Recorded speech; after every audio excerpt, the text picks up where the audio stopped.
may be seated.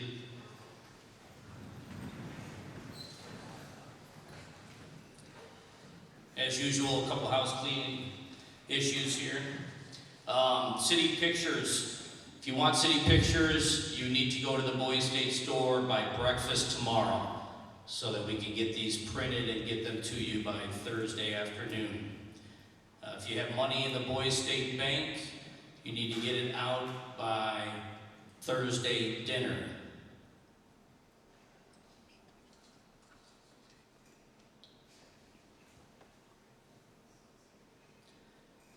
So our Boise State media has been hard at work again.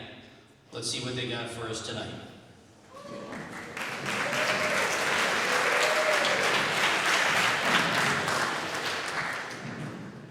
Whether it's small or large, whether it's important or medium, we've got you covered, working hard to deliver you your news.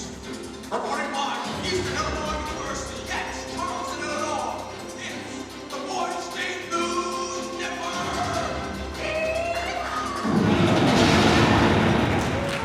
And welcome back to Boise State News Network. I'm your host, Indiana Renzel. And I am Nathan Kahn. For our first story, we bring you to the election results with Tom.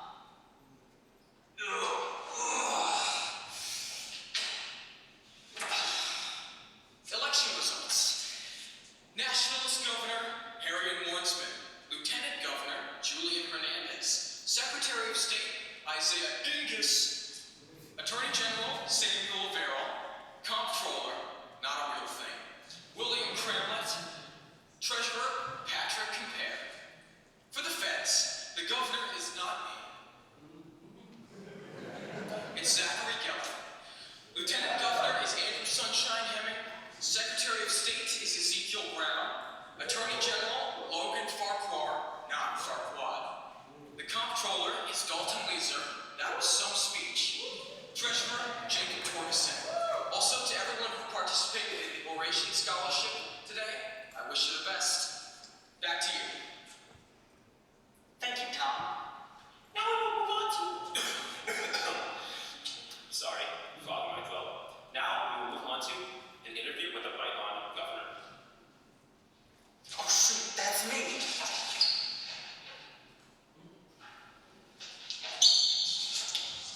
I'm so sorry. It's totally fair. Alright.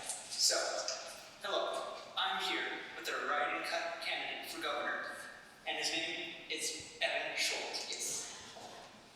So, what do you think makes you a good governor? So, first of all, I feel as though I have a lot of leadership experience. In my school, I did a lot of extracurriculars, including debate, marching band, quiz bowl, all of those in which I had a leadership position in.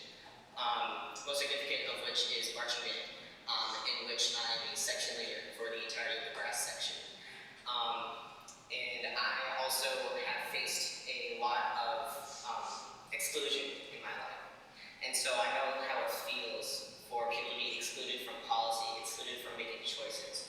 So I want to make sure that everyone's voice, no matter how popular you are, everyone is represented. So, if you are indeed elected for governor, what will you do to improve Boise? Well, first of all, very important issues here. The food. Those potatoes. A lot of potatoes. We all have the potatoes. I gotta say, I'm not a big fan of potatoes.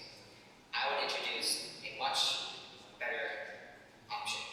Breadsticks. Everyday cheesy breadsticks, garlic breadsticks. My absolute favorite. Love those.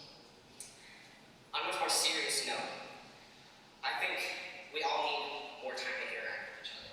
Everyone stays within their counties mostly. Everyone mostly knows the same people. We're all separated. I think to improve Boise State, we all need to be more united. And so as governor, I would really love to have the chance to bring everybody together, have situations in which everybody from all counties mingle, have conversations, get to know each other, so that we can all be united in one Boise State. So, where do you come from? I'm from Grizzly Valley. And what school do you attend? Grizzly City. Alright. So, I got one last question for you before we get this up. Cars 1, 2, or 3.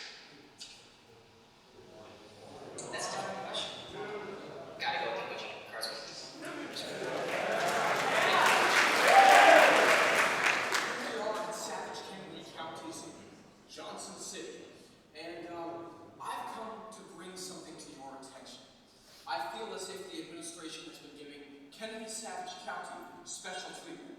Follow me as I expose them. Elizabeth.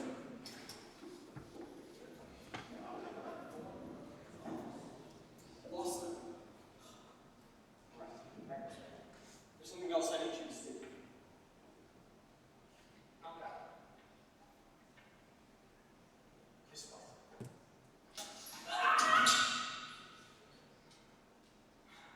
This one. First off, what's going on in here, people? This is the nicest normal sized stalls. Look how bright it is. Unbelievable. And here is the piece of the cake. The thing that really ticks me off. A bidet. Really? A bidet? Unbelievable. That was some pretty serious stuff. But hey, it'll be okay. Hello there. Remember to watch Obi-Wan Kenobi this week, where every scene of Princess Leia makes me want to jump in carbonite. Also, if you don't watch Kenobi, you are so uncivilized. Now, Val should move on to thy sport. Thanks, guys. Noah here with sports. Yesterday in basketball, Guyer Glisser won against Stealth Heller 51-47. Close match. Kennedy Savage won against Knatson Hayes 43-32. In volleyball, Guyer Glisser won against Stealth Heller 1-0, and there was a tie between Kennedy Savage and Knatson Hayes. Final score 2-2. Tomorrow, the teams who won overall will compete in championships for each sport. That's it, guys. Now, we'll move on to Know Your Campus, where Nathan here will have to run around the college until he covers every single class. Hello, Boise State. Welcome to Know Your Campus. Today, we're at Downtown Fine Arts Center. It's morning time. Let's go.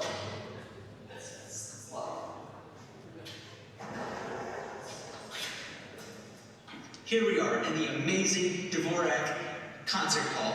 You know, this building has won many architectural awards, and the best award, in my opinion, being able to host our wonderful band concert and our very good general assemblies. I hope you enjoyed that brief tour of this amazing facility. Back to you guys.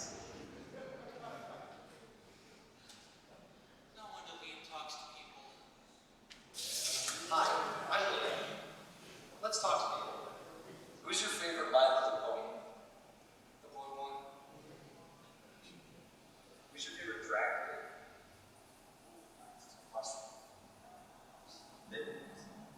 What's your favorite conspiracy? The Titanic was fake. What do you think? What? What's your favorite conspiracy theory? Ohio. What do you think is in Ohio's place? Indiana. So Ohio is Indiana? Yes. And what's Indiana? Not real. If Indiana is not real and Indiana is in Ohio, then what's Indiana? What are any of us actually? What is it in the Titanic? People. If there's people in the Titanic, how does the Titanic fit? I don't know. What's your favorite conspiracy theory? That you're real. What? You're not a real person. I'm not real. Opinions of our imagination. Applejack. Applejack. Yeah. Who's your favorite bilingual poet? Applejack. Are you sure it's not real, Dash? Applejack. Do you like apple pie? No. How many pull-ups do you think you can do? At least one.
to tyranny of the U.S. government. Yeah! Everybody stand out! End of the nation! Yeah!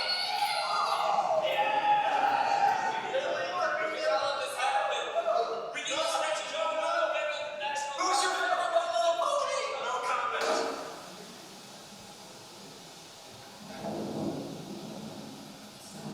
And now, on to our sponsor. The Boy State News Network is proudly sponsored by the Jesse White Fan Club. Jesse White is all right. Did you know that Jesse White was born in Jesse White's name is on my driver's license. Thank you, Jesse White Fan Club. Anyway, now on to Tom with interview with the Legionnaire. Alright, so, what's your name? What branch of the military did you serve? U.S. Army. Thank you for your service. My pleasure. Yeah. It was awesome. Outstanding. How has being a Legionnaire impacted you? Oh, it's an extension of my service. I would prefer to still be in the Army. So this gives me a way of still serving my country, but in a different capacity. I tell my fellow Legionnaires that, hey, we took off the active uniform, now we put on our Legion uniform. We still have a mission. We're still on mission. Talk about the 4 pillars. Youth is a big, important part of our mission. We teach flag code, grade school, middle school. Also engage typically doing quite a few funerals to give final honors, military rights to veterans at the funeral. Education, helping people get GI Bill benefits. Our disabled veterans, engaging them, helping them get to where they need to be for their health care. But youth is really important to me because you are the future. And then what is it here you do at Boy State? Well, I'm split between being on the floor with guy policing, but also probably more of my time goes to militia. Learning the ropes from Marty, and with the theory of the future that I'll eventually have to take over the militia from Marty. Alright, well, thank you for everything you do, and thank you for your service. Thank you guys so much. All right. Yeah. That interview was very insightful. Thank you, Tom. And thank you all for watching. Have a good night.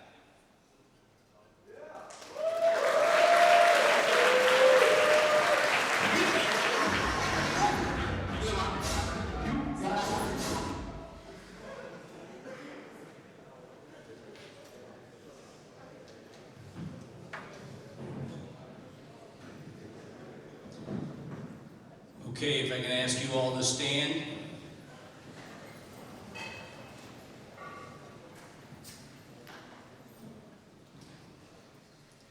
Color guard, please present the colors. Color guard. Attention. Forward. March.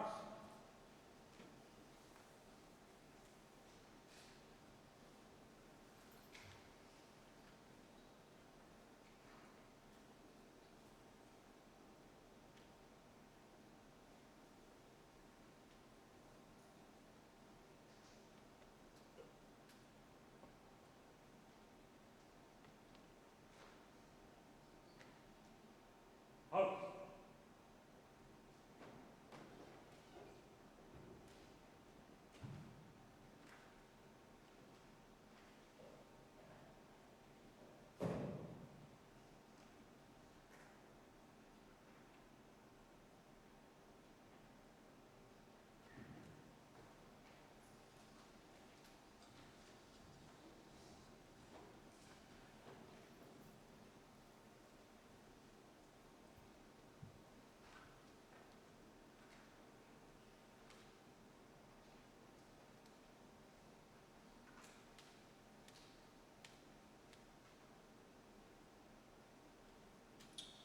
Please uncover, join me in the Pledge of Allegiance. I pledge allegiance to the flag of the United States of America and to the republic for which it stands, one nation under God, indivisible, with liberty and justice for all. Please remain standing for the national anthem.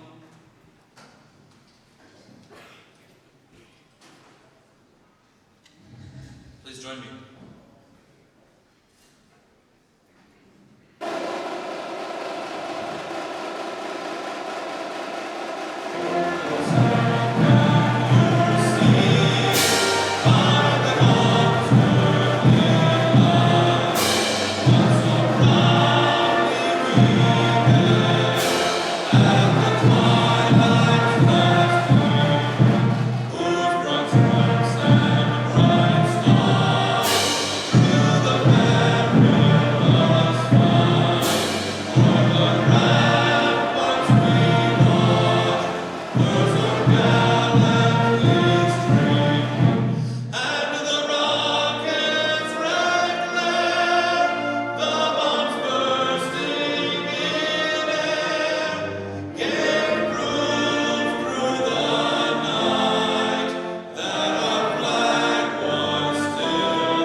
Now for the invocation, Tom Foley of Gardner-Gleason County in Lake Forest, Illinois.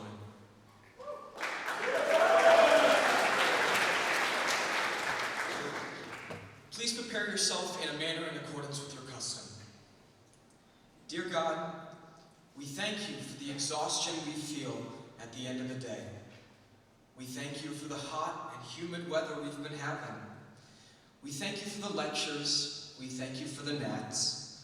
But most of all, we thank you for the opportunity to do something different, to step out of our comfort zone and see what lies beyond. Amen.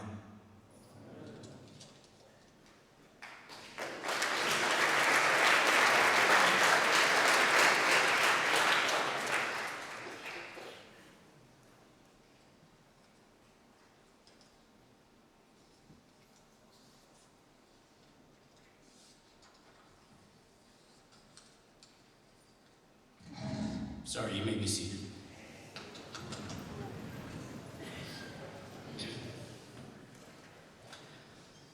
This gentleman was born at Walter Reed Army Medical Center in Bethesda, Maryland, on April 1st, 1959, to a Chief Master Sergeant and his wife. John spent his elementary school years living, learning, and growing on several different Air Force bases in Washington, D.C., Maryland, Virginia, Texas, and Alaska. He spent his junior high and high school years in Harrisonville, Missouri, or as he would say, Missouri, enjoying and excelling at football and track. Then moved to Virginia with his family in 1977 after graduation. In March of 1979, John enlisted in the United States Air Force and attended basic training at Lackland Air Force Base in San Antonio, Texas. Then on to Kessler Air Force Base in Biloxi, Mississippi, where he began his training as an air traffic controller and met his first wife, Pam. After graduating from technical school, John's first real duty assignment took John to Eglin Air Force Base in Fort Walton Beach, Florida, where the first two of his 5 sons were born. From Eglin, then Staff Sergeant E5, John was transferred to Spangdahlem Air Force Base in the Eifel Mountain region of West Germany. Then 3 years later to Myrtle Beach Air Force Base in South Carolina as a dispersed controller assigned to the 53rd Combat Communications Squadron, 5th Combat Communications Group, Warner Robins Air Force Base, Georgia. While at Myrtle Beach, his 3rd son was born on July 29, 1990. In the pre-dawn hours of August 3rd, Shortly after his son's birth, John received a call that would change his life in his later years. The fighting Gators of the 5th Combat Com were going to war. John kissed his wife and 3 sons goodbye that morning, drove off in his truck, and would not return until the Iraqi military was soundly defeated nearly 10 months later.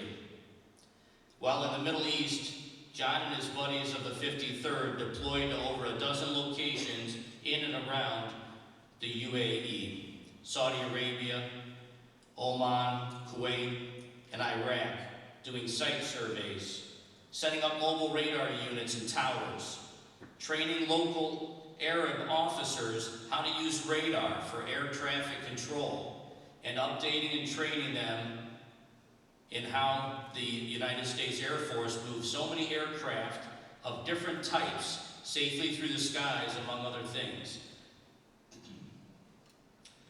After he returned to Myrtle Beach in April of 1992, Congress closed Myrtle Beach in a cost-cutting measure. Since the control tower and approach control were an integral part of the national airspace system, the FAA hired 11 Air Force controllers to man and operate those facilities. John was one of the lucky 11. He left the Air Force on December 2nd, 1992, and began a 22-and-a-half-year career in the FAA.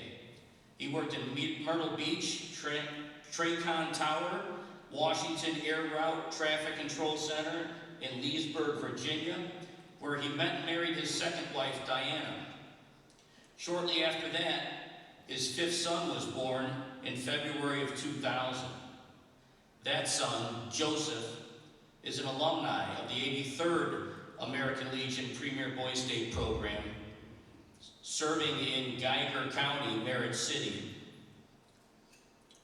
John then transferred to Chicago Air Route Traffic Control Center in Aurora, Illinois, where he retired in 2015 as the training manager for the Southeast area, one of the busiest ATC areas in the world.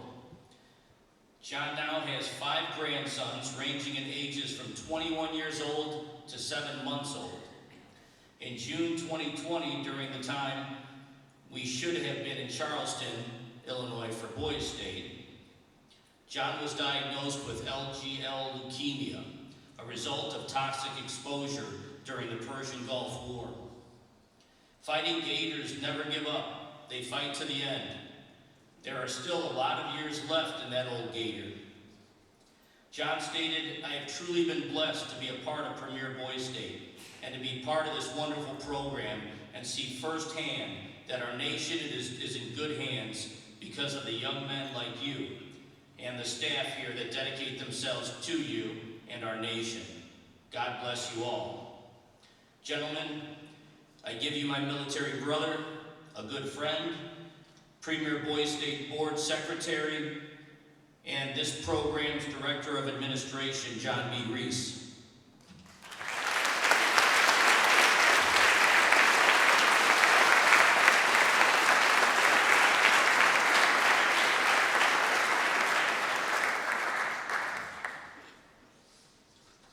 Now, fun and games are all well sometimes, but I think things have been getting out of hand because I have to next introduce the Director of Etiquette.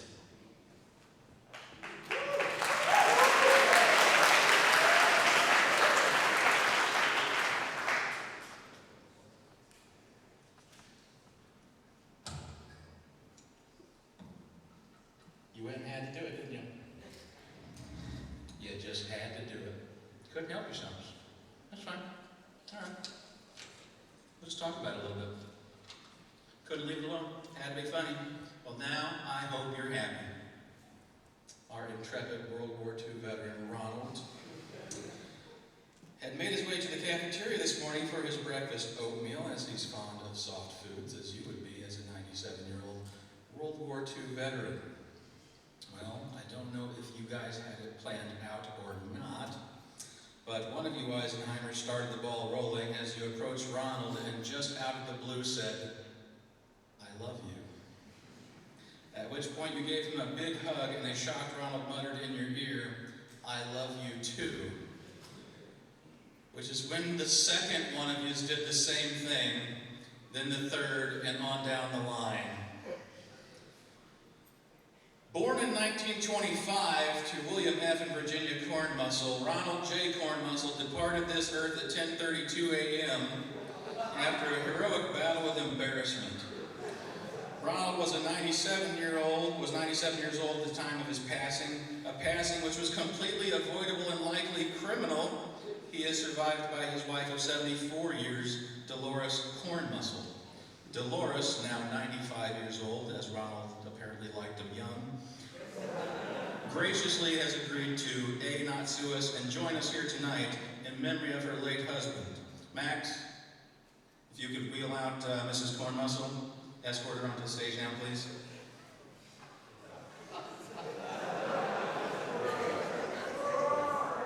Careful on that. Careful. You got the. Here, let me help you.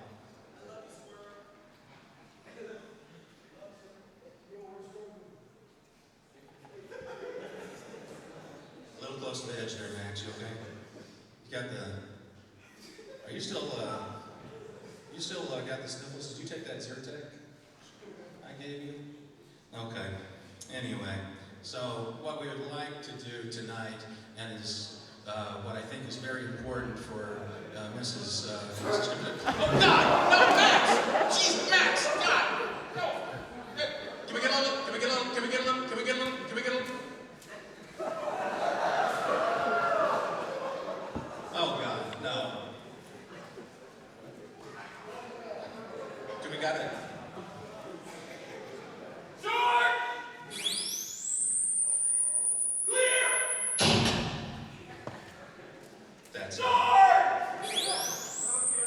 That's not good.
So now I'd like to introduce up our Director of Awards and Scholarships, Dan Lasella.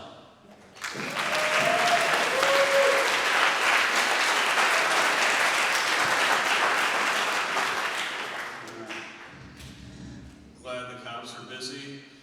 Earlier today, we conducted the preliminary round of the oration competition.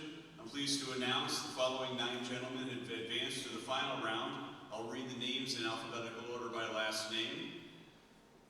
J.P. Bowerman, Savage Kennedy. Tom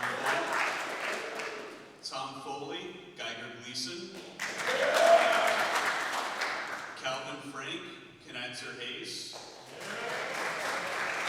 Ben Hines, Knatzer Hayes. Brian Moore, Geiger Gleason. Joshua Nelson, Savage Kennedy. Elliot Rogers, Geiger Gleason. Chris Rowe, Savage Kennedy.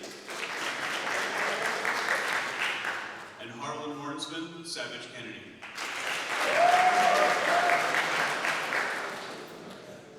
The The oration finals will be held tomorrow at Lumpkin Hall Auditorium at 12:30 p.m.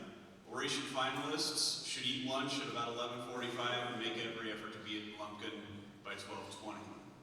The winner of the oration competition will deliver his oration once again tomorrow evening at the General Assembly. Congratulations to all, and good luck in the finals.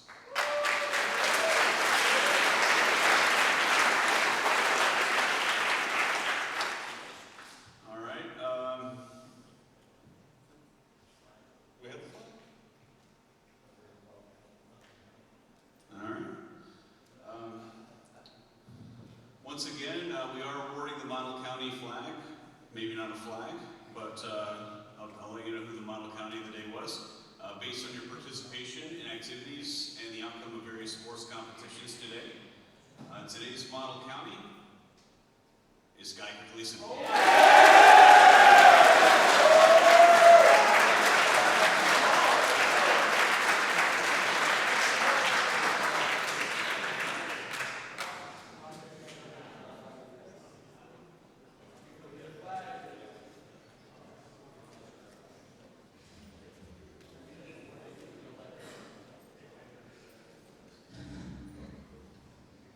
Good evening, gentlemen. My name is Mike McCuda. I'm the Assistant Dean of Counselors, covering for some folks that are out and about tonight. So I'm going to do the best I can to help us get through our state candidate speeches tonight.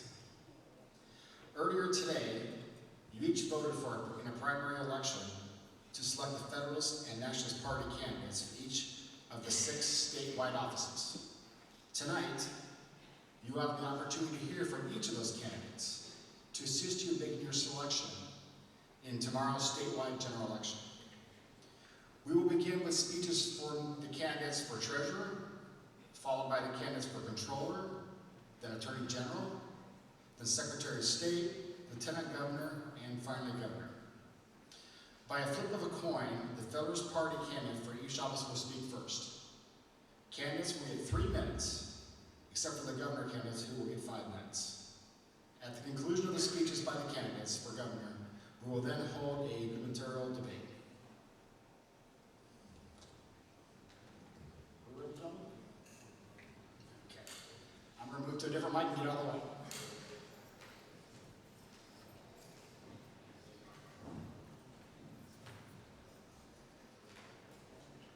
First up, for the office of treasurer from the Federalist Party, Jacob Torkson.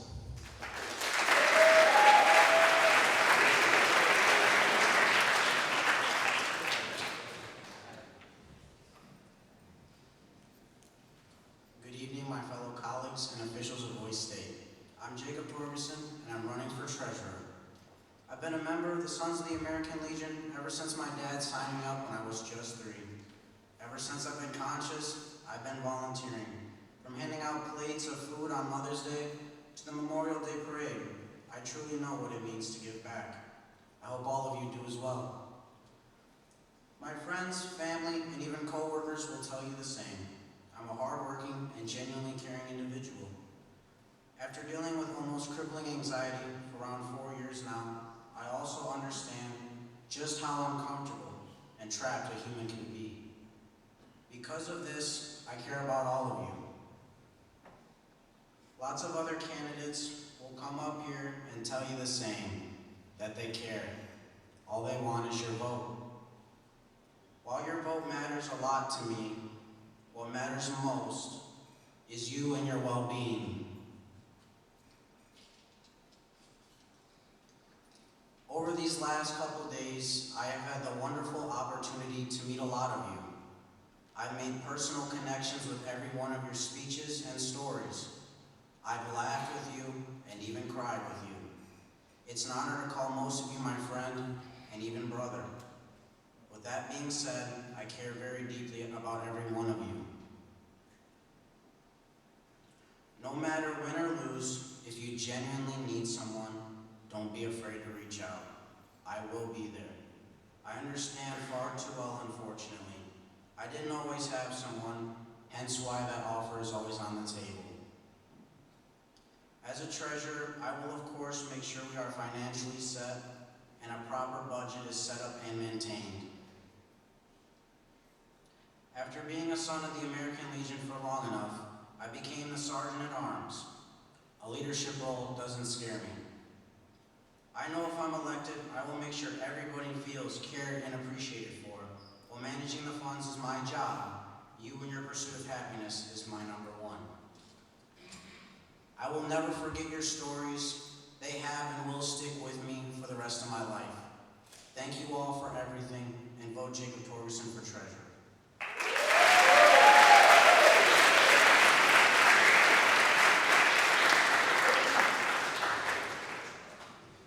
Now from the Nationals Party, Patrick Compere.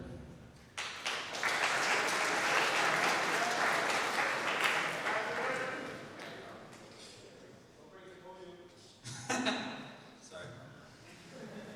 Good evening, citizens. I'm sorry. I was gonna give a formulaic speech, but I decided not to, and instead, I'm gonna speak from the heart. I am Patrick Compere. I think I have the passion and enthusiasm to be your state treasurer. I'm sure most nationalists can attest how enthusiastic I was when I broke the podium and my arm while delivering the finale to my speech last night. I didn't actually break my arm. I just want your guys' sympathy vote, so if you guys could, I'd appreciate it. This has put me at a great disadvantage, though, as I can no longer express myself in the way that I most enjoy, which is Donkey Konging a piece of furniture, as I did earlier. Now, half of you don't know who I am yet, so let me tell you a little bit about myself. I was elected overwhelmingly to be the president of Italy, but was impeached after they discovered I am from not Italy. I inadvertently caused Jeff Bezos' divorce, which is actually a very funny story, but Amazon knows where I live, so I can't really tell it. I'm so sorry. And I even served as best man at Johnny Depp's wedding. I'm sorry, I did what I did last night again. I lied. I'm afraid I was not Johnny Depp's best man. I was Amber Heard's maid of honor. Now, yesterday, I proposed to the Nationalist Party Boys State Coin, also known as BS Coin, a cryptocurrency scam that exclusively targets so-called French people. But I looked at the profit margins, and it wasn't enough. I tossed and turned all night trying to come up with something to make Boys State even more money, otherwise I might lose the election. But then, inspiration struck. You see, during lecture today, we discussed the 4 Illinois governors who've been convicted of crimes. One of them was convicted of a crime called money laundering. Because I want to be y'all's treasurer, the word money really stuck out to me. So I did a little more research. Turns out money laundering is a really cool way of making money. All we have to do is we have to work with these guys called mobsters. As long as we do what they say, we get like a lot of money, like swimming pool and a pool of gold coins, a lot of money. Now, my campaign manager, Evan, told me that mobsters are dangerous and could kill me. But these guys, they seem pretty cool. They even invited me to come to this dark alley after my speech to talk. I mean, what nice guys, right? Now, speaking of which, I need to get going to that, and thanks for hearing me speak, but remember that no one, and I mean no one, can compare to Patrick Compere.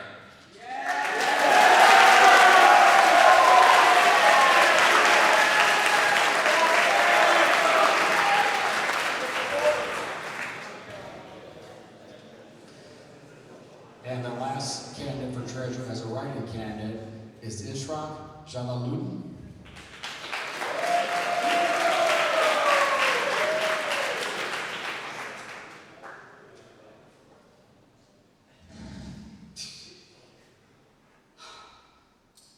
Hi everyone, my name is Ishraq Jalaluddin. I'll say it again, since you will have to spell it out on the ballot. Ishraq Jalaluddin. I'm used to running from behind because I'm not that fast. Many of you heard my story last night of how my parents came to America so they could give me, Ishraq Jalaluddin, an American life where it's okay that I'm not fast.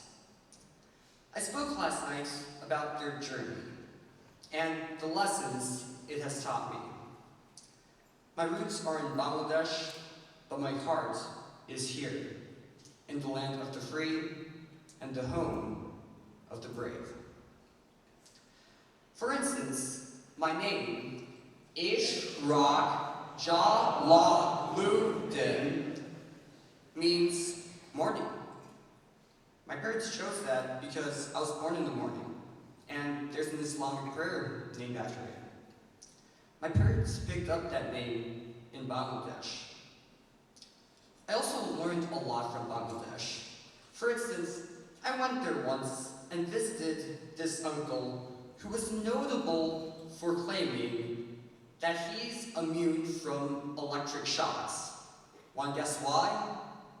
He said that he's immune because he eats a lot of eggs. Unbelievable, right? Well, I was walking up to him one day when he was changing a power socket, and he suddenly jumped back and was on the ground. That socket had at least like 10,000 volts. And you know what happened?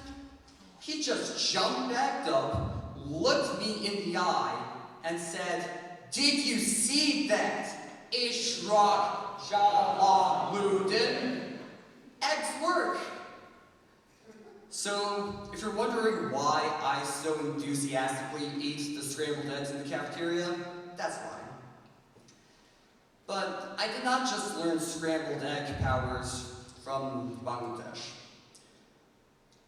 My parents' affinity and care for others was learned in Bangladesh. And as a result of that affinity and care has permeated through my own life as well. I've learned a lot in Bangladesh, but there are so many opportunities I've had here in America. I've been able to live in security and freedom, not common in the rest of the world. I've been able to be here in Boise State, alongside others, and create friendships and memories that we will never forget. I've even been able to see all the ways that autocorrect corrects my name, Ishraq Jalaluddin. By far my favorite has got to be I shrank jalapeno. Do not write that on the ballot. My parents gave so much to make my life better. And because of that, I feel that it's my duty to do the same for you. So I ask you, vote for me, Ishraq Jalaluddin, for treasurer.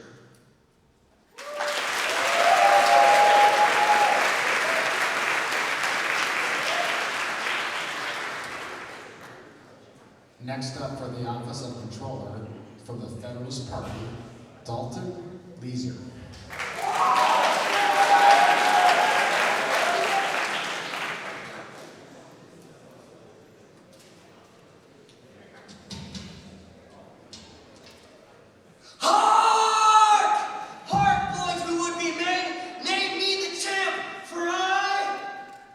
I will depart this world soon.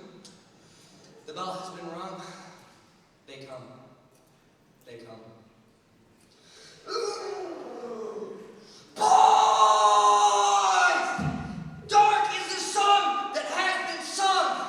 Thunderous is the bell that has been rung. Swinging is the man that has been hung. Shame the man who stepped in dung. Wailing the child who has been stung. Breathless the king with bused lung. Damned is our fate which has been strung.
no longer. We must rise!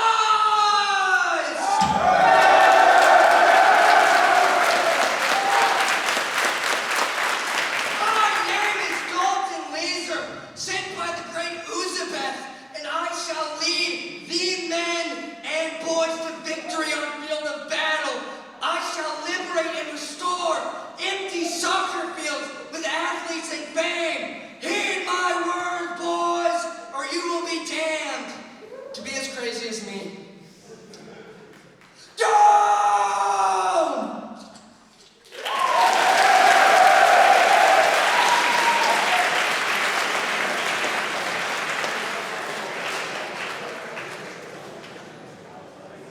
And now the candidate for controller of the Nationalist Party, William Crumlett.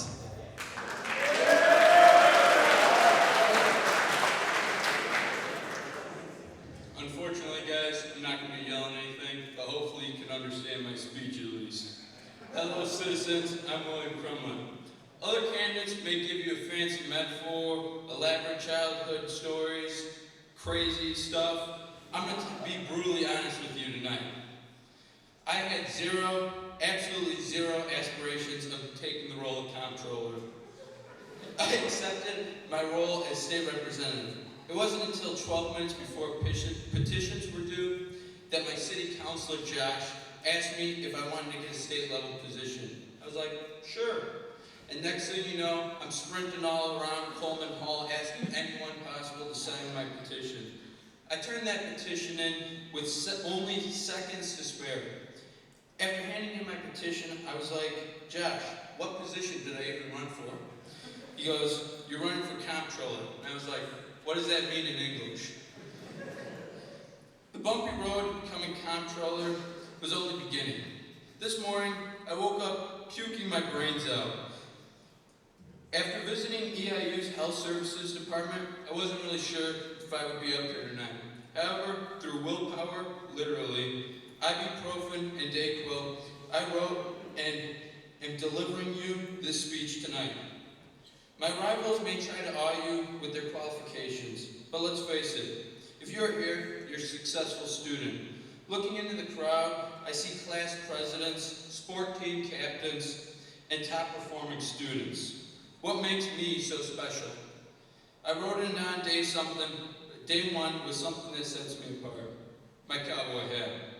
You may laugh at this, but it's made me a very recognizable figure on this campus. Whether you knew my name or not, you've all seen the kid in the cowboy hat. Put someone in office you're proud to have be the face of Boise State. In the words of John Wayne, life's tough, but it's tougher if you're stupid. Make life a little bit easier for yourselves. Vote William Crumlett for comptroller. Thank you for your time.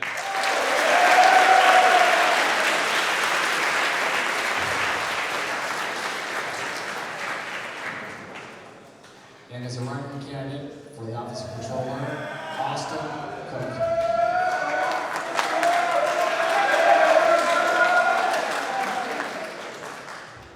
Howdy, y'all. I'm Austin Cook, and I'm the writing candidate for comptroller. Blood alone move the wheels of history. Have you ever asked yourself in an hour of meditation, which we all have had, how long we have been striving for greatness? Not only the years we've been at war, the war of work, but from the moment as a child when we realized the world could be conquered, it has been a lifetime struggle, a never-ending fight. I say to you, you will understand that it is a privilege to fight. A privilege. We are warriors, citizens of Illinois Premier Boise State. I ask you once more to rise and be worthy of this historical hour. No revolution anything unless it can defend itself. Some people will tell you Boys State is stupid. They'll conjure up images of us and call us nerds as well as weirdos. This is our duty to change their perception.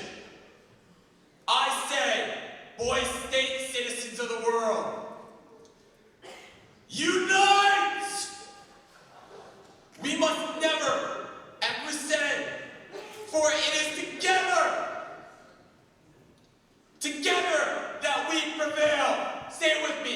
Together we prevail. We must never cede control of the motherland.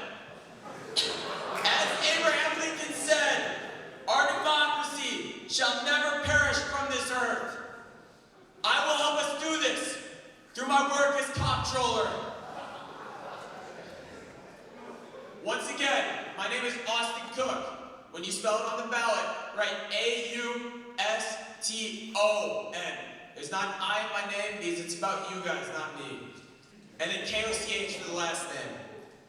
If you want to win, vote the right in. Thank you. Good night.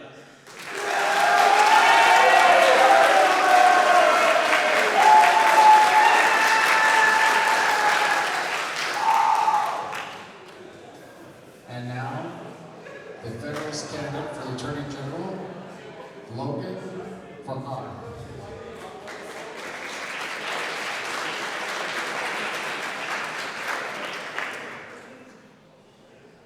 I'm just gonna need a second here to figure this out. Test. All right, here we go. I told you, you can't sue me for copyright. I don't care how similar it is. I was born with it. How old am I? 16. I know the movie's 21 years old. For the last time, my name's Farquhar, not Farquad. Goodbye. My name's Logan Farquhar, and all my life, I've been compared to that midget Lord Farquaad. Nothing against those who are vertically challenged, unless your name starts with F, ends with D, and is separated by A, R, Q, U, and A. But that's not why we're here today. Today, I'm here to tell you why I should be your Attorney General. I have watched various trials, one such being the recent Amber Heard versus Johnny Depp case. Trials like this are the ones I love to study because there are so many parts to them you simply can't not learn something by just doing a bit of research. Along with this, there are a lot of attorneys that have already gone in depth on parts of these, such as with posts or videos. Now, unlike Amber Heard, I will never go partial. She decided she wasn't going to repay the favor of a form of cash to her lawyers. I will always go all the way for you. Real quick, let me get a show of hands. How many of you guys like to find loopholes in the system? Yeah, I see you guys out there, and you guys without your hands up, you're all liars. Anyways, loopholes are just fun to take advantage of, and the best way to find them is by knowing the rules in and out and knowing where the weaknesses are. I have a weird hobby of doing this. In this upcoming year, me and a couple of my friends have decided we are going to go through our school's entire 36-page handbook to find every loophole there is. This shows how precise and careful I am with the work I do. Okay, so some of you may be thinking loopholes could just be me getting lucky. I get it. But you want to know what indefinitely takes skill? Winning debates. During the debate class, it was no secret. I was really good. So some of the others decided they wanted to go against me just by myself. By the end of the week, it had accumulated to 7 of them on one team against just me. After 1 week of debating, I came out victorious despite those odds. And that is what I will do for all of you. Have you been accused of skipping a meeting? I will defend you. Have you been accused of stealing supplies that randomly showed up in your room? I will fight for you. Have you been accused of stabbing someone? I will actually go get some Kevlar armor, but then I will defend you in court.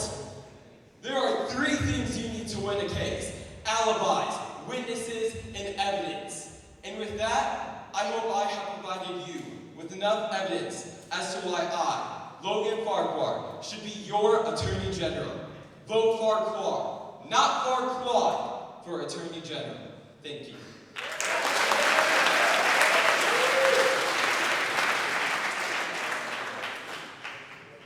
The Nationals candidate for Attorney General is Samuel Verone.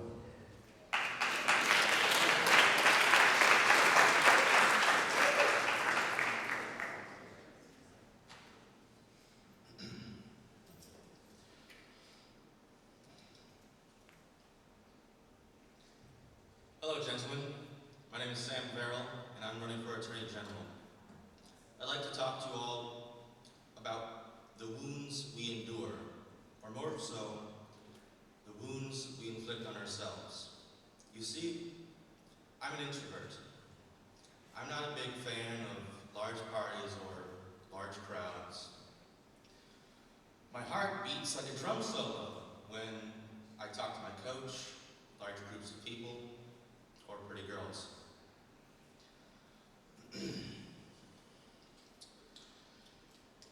I'm not invited to parties or anything. I have not more than 5 friends. I'm a shadow. In short, I wasn't doing so well. But this changed during junior year.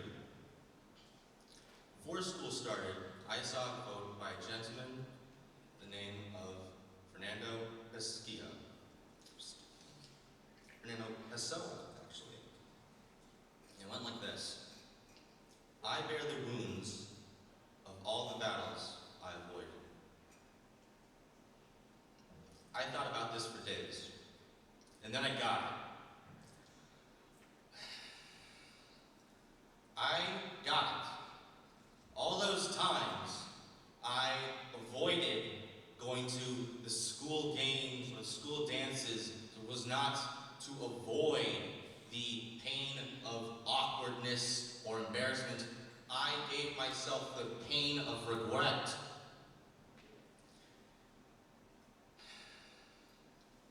I didn't want to waste this revelation, so I resolved to use it.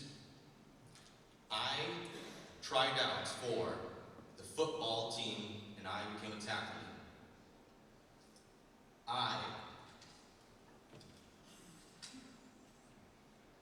I attended more school games and school dances. I volunteered more and I pitched in more and took charge of my Boy Scout troop, becoming an Eagle Scout with multiple awards, an Order of the Arrow membership, and 73 merit badges in total.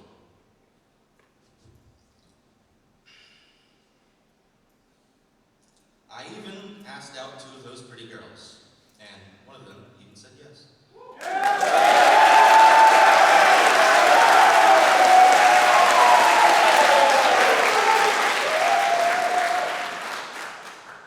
I made it my mission to not only overcome my nervousness and introverted nature, but to dominate. And I will bring that same dominating energy to protecting your rights as citizens of Premier Boys State. I'm Sam Farrell, and I'm running for Attorney General. Godspeed!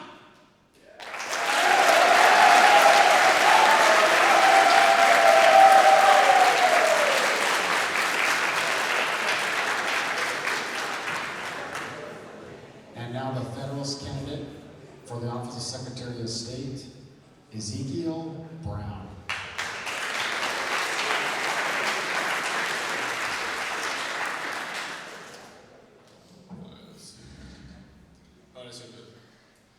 What's up, boys? My name is Ezekiel Brown. My friends call me Zeke, and I'm running for Secretary of State. I've been shaped by different environments most of my life, but the one that raised me is Zion, Illinois. Zion is a very diverse city and area, although the surrounding cities are anything but that. Most of the citizens are minorities like me and most of my family, while most of the outside cities are predominantly white with super nice schools, facilities, and even nicer homes. It never bothered me because I am who I am. I'm in the position that I'm in, living where I live. What am I to do? Get jealous or envy the citizens of those communities?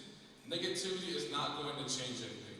I remained hopeful in my innocence until I started experiencing hatred firsthand. I experienced hateful comments about my skin color, including ones I do not wish or am allowed to say out loud, and profiling when I was accused of shoplifting from a store that I hadn't even shopped in. I can't begin to even comprehend why people have these predetermined thoughts about me without even hearing me speak one single word. If you want to judge me, at least give me an opportunity to represent myself and display who I am. I'm Ezekiel Brown. My mother is Sunshine, my dad is Jonathan, and I have 5 brothers. I coach youth soccer, volunteer, lead, mentor, and do so many other things in my community and those surrounding communities. I'm going to college to double major in biology and environmental science. All I want to do is help others be something that they never thought they could be or accomplish what they never thought they could accomplish. I want to make this world a better place. So those assumptions? Not even close. Between the counties at Boise State, I have witnessed people making assumptions. A red citizen is late to a meeting. They are all lazy and undedicated. An orange citizen took the last Jello cube. They are all greedy and inconsiderate. It goes on and on and on in a violent and harsh circle that never ends. How many of you play sports? I want you to picture this. I'm the head football coach from the University of North Carolina. I'm coming to watch you play next week. However, I decided not to show because one of your teammates posted images displaying drug abuse and alcohol consumption on social media. So that means that you must be irresponsible and you must be a drug abuser as well, correct? Do you want the actions of this teammate to define who you are? That is hardly fair, and that is what I want to prevent. No matter the county, the race, the background, the religion, or even the class, you will all be equally and fairly heard in my Boise State. There is no place for hate amongst us. In the end, we all want the same thing, a voice. As one of my greatest role models, Martin Luther King Jr. stated, returning hate for hate multiplies hate, adding deeper darkness to a night already devoid of stars. Darkness cannot drive out darkness, only light can do that. Hate cannot drive out hate, only love can do that. I know firsthand what it is like to not have a voice or even an opportunity, and I would gladly lay down my life if that were to prevent it from happening to anyone else ever again. No one deserves to feel unwelcome, unwanted, or unrepresented.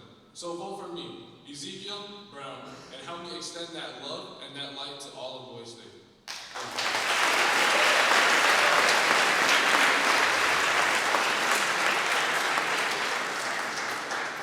And now the Nationalist Party candidate for Secretary of State, Isaiah Dingus.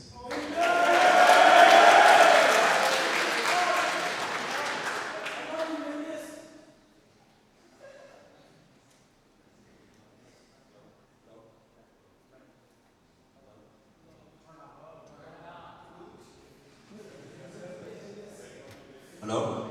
There we go. There we go. Okay. Okay. So, many of you, I'm sure, have been hearing my name around Illinois Boise State. More specifically, my last. So, I'm here to tell you, it's not an insult. It is my name. And even though I may be a dingus, I will not be one as your Secretary of State. I've gone through so many campaign slogans over the course of this week. Some of the more memorable, as you may know, are, it's not a vote for me, it's a vote for us. Vote ding us. And don't be a dingus, vote for dingus. So, as your Secretary of State, I would be working closely with the executive branch to uphold the archives and make sure everything and every document is in order. And I've been interested in history for as long as I can remember. So I want to make sure that this 85th session is a historical one. Now, the Secretary of State position is befitting of someone who strives for excellence. And I believe I am that someone. So, back to my interest in history. At my school, I was the only one to be awarded the Daughters of the American Revolution Award for American history. And I was personally invited here by my role model and AP US history teacher, Susan Hayes, and I really want to make her proud as the Secretary of State. Now, we nationalists earlier today had a seminar, and the speaker brought up the positions of the executive branch. And when he talked about Jesse White, our great and supreme overlord, I must say, he said that he was the most, hands-on for the people and in them. With his DMVs, you know? Everyone's been to a DMV, right? Yeah. Super long. Gosh. Anyways, got off track there. Ooh. So, I think I have formed personal connections with you all, from reading bedtime stories in Josh's room at night, to playing volleyball with everyone here. And also eating with you and joking with you and laughing with you. And also passing bills in our wondrous Senate. So when you vote me, ding us, as your secretary, I promise I will work tirelessly to achieve and uphold the archives of Illinois Boys State. Now, to end off, I would like you to repeat after me. Ding, ding, vote us. Ding, ding, vote us. Ding, ding, vote us. Isaiah Dingus as the People's Secretary of State. Thank you so much.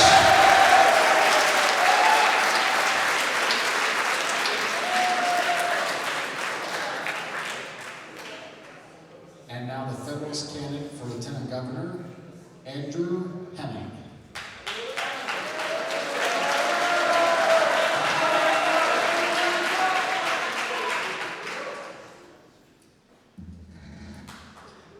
Hello, I am Andrew Sunshine Hemming, and I am running for Lieutenant Governor. I was the state chairman for the Federalist Party, but this does not mean I won't work on bipartisan legislation that will better Boys State. One bipartisan policy I support is the cleanliness and hygiene bills being passed through our Congress. I also want to create a legacy for our year at Boys State. One way I would do this is by adding a bar of soap along with the Class A's given out at the beginning of Boys State. My goal with this legislation is not to humiliate any person, but to just further encourage hygiene at this program. I want to hear everyone's opinions and will give out my personal Snapchat for people to contact me about issues they value. I am an Eagle Scout and have been a senior patrol leader at my troop that is 75 members. I am also a leader on my 50-person track team along with being a swim team captain. I will use the skills I have learned from these positions to be the best lieutenant governor I can be. One thing I have learned from these is teamwork is essential for leadership. If I am elected lieutenant governor and there is legislation supported by the majority, I will support it even if I may personally disagree. My father went to Boys State 30 years ago and told me that I would never hold a state position. We should prove him wrong. I am the candidate for everyone who has ever felt like they are the underdog. A vote for sunshine is a vote for everyone because we all have a little bit of sunshine in us. Now, I would like to ask a question. Please shout out the answer. What is my nickname? Sunshine. What is my legal actual name? Andrew. Sadly, I am unable to put sunshine on the ballot. If I am elected, I will fight to change this for future generations. If you support sunshine, vote Andrew Hemming for Lieutenant Governor to brighten up our government. Thank you, and good night.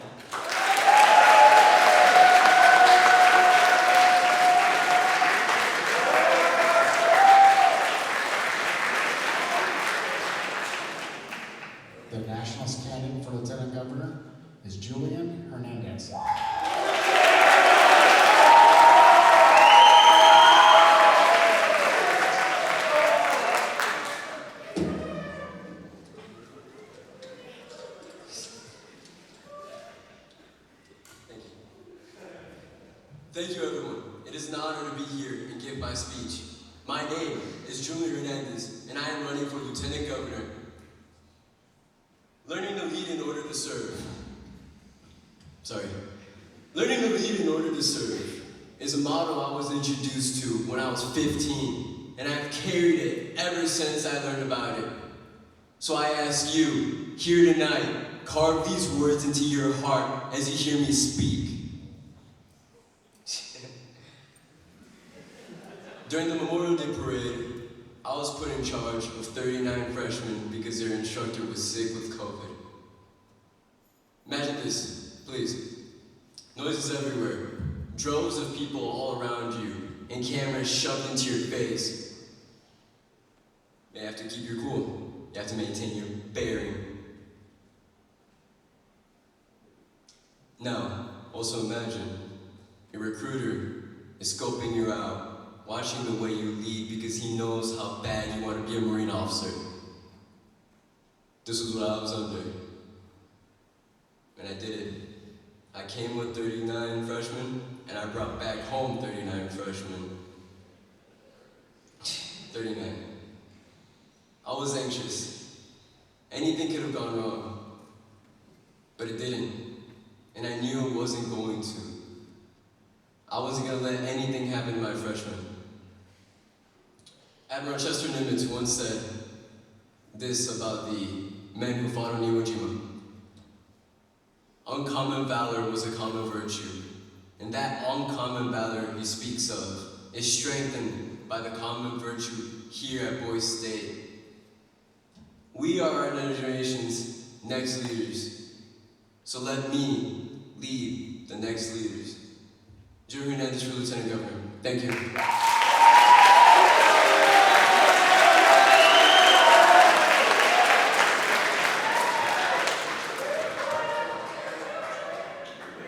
And the write-in candidate for Lieutenant Governor is Oscar Hansen.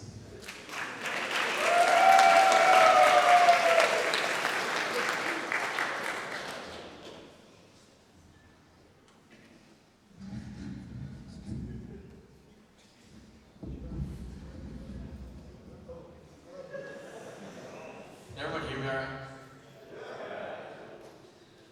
Hello, Illinois Premier Boise State. My name is Oscar Hansen, and I'll be running as a write-in candidate for Lieutenant Governor. When I got the results back today, I had a mix of emotions. I was sad that I lost, of course, but I was also proud. I'm proud of how close the vote was, and that so many people believed in me. I also, obviously, thought my job was done. But my friend came up to me and said, "You have to do a write-in." He said, "People need to hear my story. That I've never had anyone believe in me that much." Today wasn't the first time I got results that upset me. 4 days before I came here to Boise State, my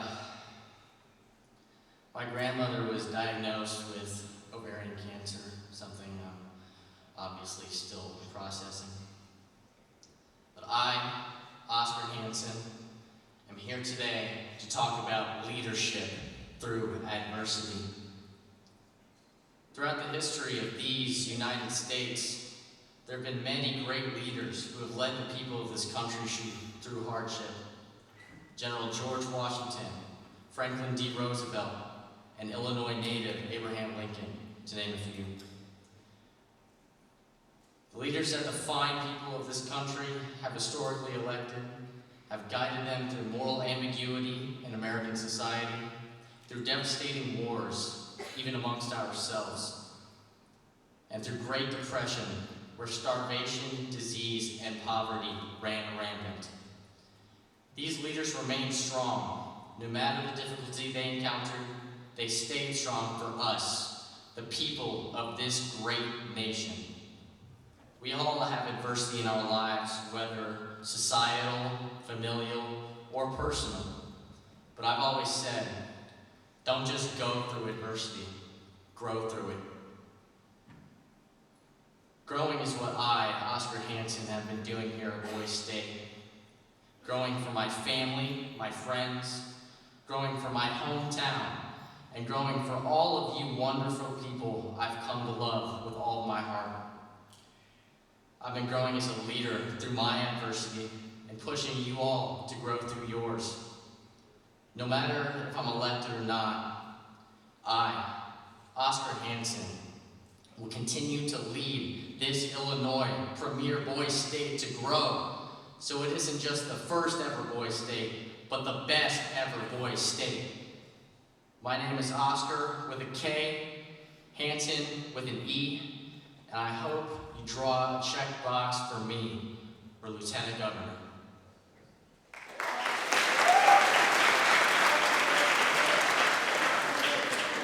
Just to reiterate,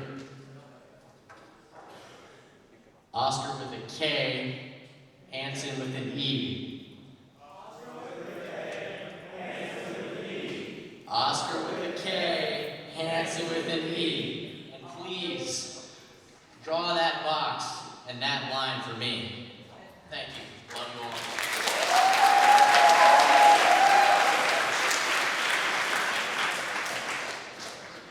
And now the Federalist candidate for governor, Zachary Geller.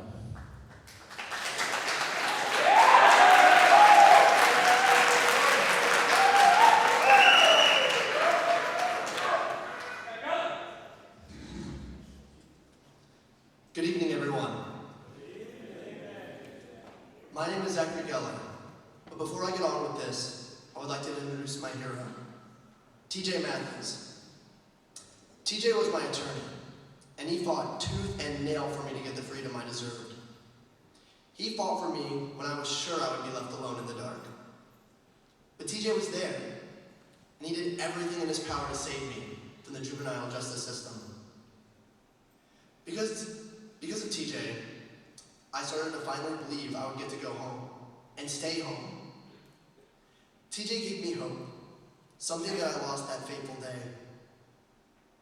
If it were not for TJ, today I would be in prison. Because of TJ, I hope I could also pass down the torches of hope and faith to all of you.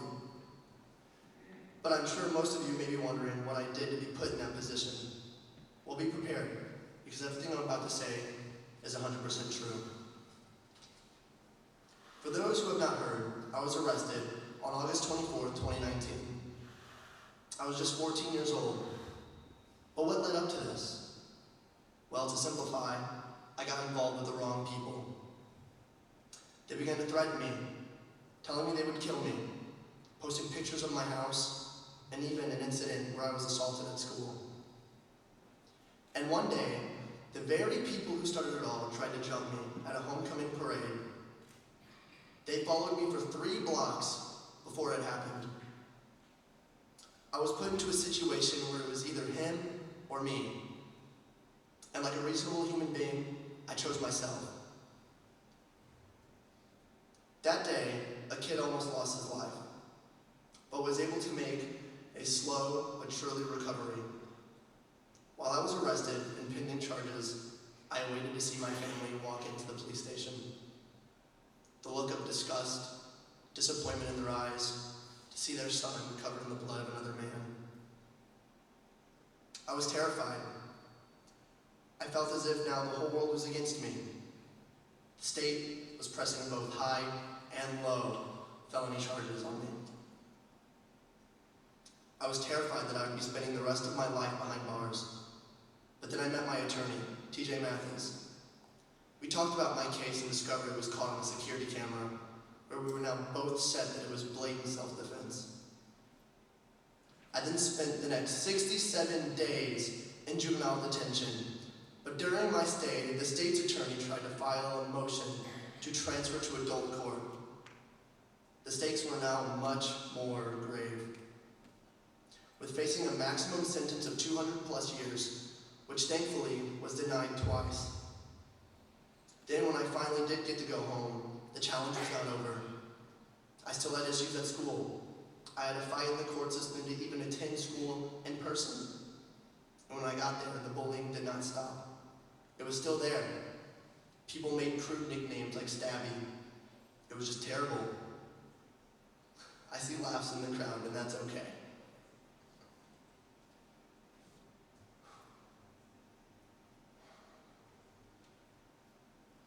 I was left with so many emotions. Hate, rage, disgust, and every other negative emotion at one time. But with the help of TJ, my family, friends, and some counseling, I was able to beat the hate with the love.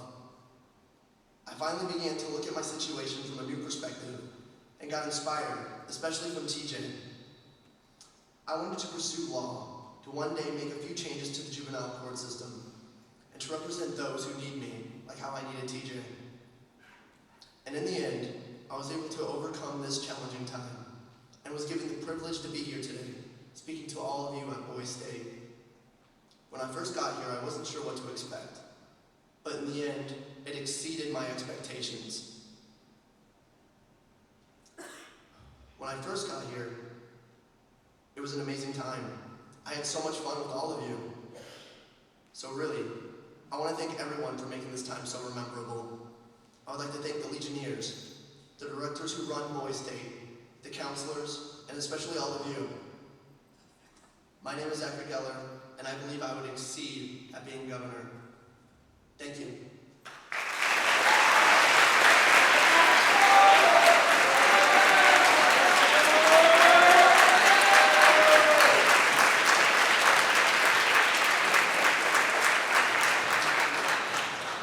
And now the Nationalist Party candidate for governor, Harlan Warnsman.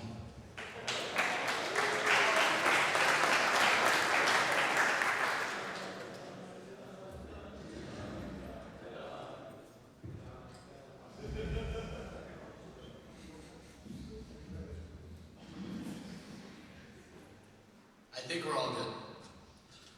Hello, my name is Harlan Warnsman, aka Mr. Harlan, and I'm running to be your 2022 Illinois Premier Boys State Governor.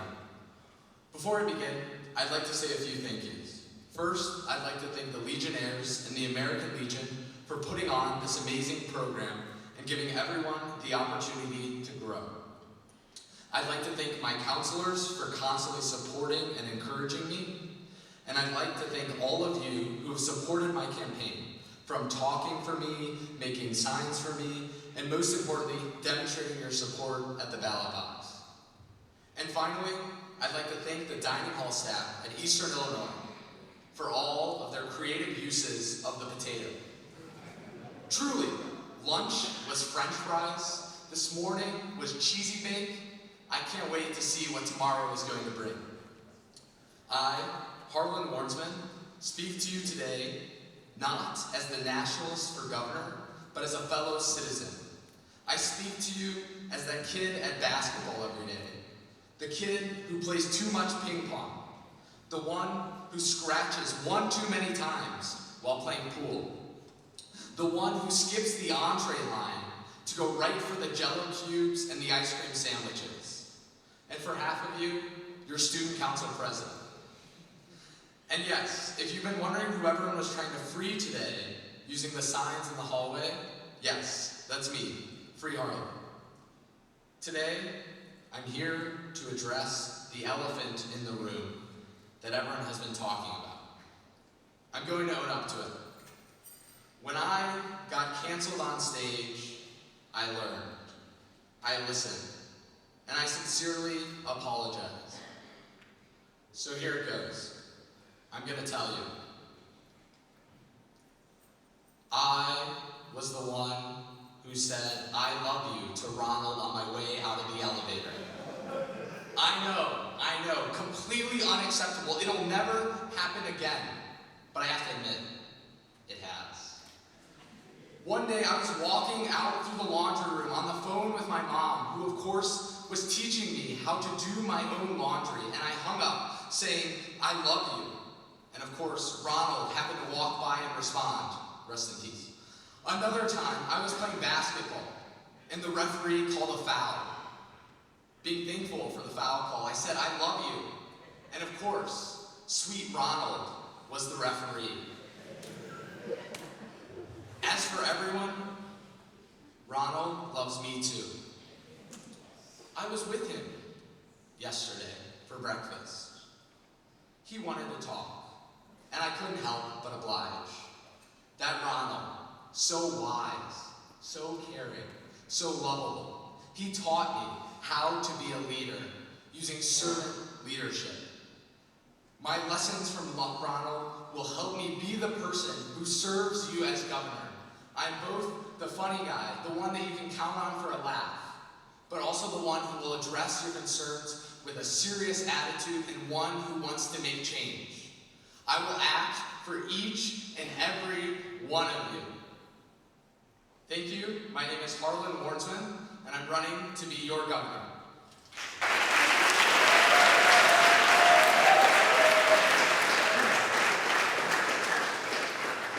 And now a write-in candidate for governor, John Chambers.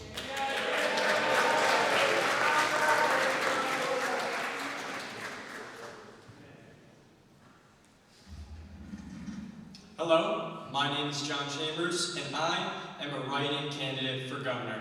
Now hopefully I won't have to tell you how to spell my name. 24 hours. 24 hours is how long the governor has to approve the legislation that the House of Representatives and Senate have created. However, that time constraint continues to shrink. The governor has a mere 4 hours before his office officially closes for the year. As many of you know, I am no stranger to time constraints. Upon hearing that I could petition to speak tonight, I immediately set out into the cafeteria with a plate in hand and a notebook in the other, and got 60 of you, 15 from each county, to petition to have me speak tonight. Now imagine what I could do with 4 hours, the Senate and the House at my back, and a full belly. An effective governor must possess a strong vision for not only the betterment of our current experience, but to cultivate a lasting legacy that future Boys State groups will be told of. To leave this lasting legacy, I'd like to highlight one thing that has made our Boys State experience truly special: the band. As your governor, I intend to promote legislation to the House and Senate to create an official Boys State song. Future Boys State groups will be able to choose their own assembly favorites and remember us for creating the opportunity. As we've seen during the memorials this week, Legionnaires and longtime staff leave lasting legacies of their own for Boys State. To honor their commitment, I will promote legislation to the House and Senate to create an official holiday titled Alumni Day, which provides a dedication to longtime staff and former citizens that use what they learned here at Boys State to achieve great things, as I'm sure many of you also will. A vote for me is not only a vote for the improvement of our final days or possibly declaring war on the state of Ohio, but it's a vote for the betterment of the experience of the sophomores and juniors at your school that eagerly want to follow in the footsteps that you laid this week. With that being said, vote John Chambers as a write-in candidate for governor.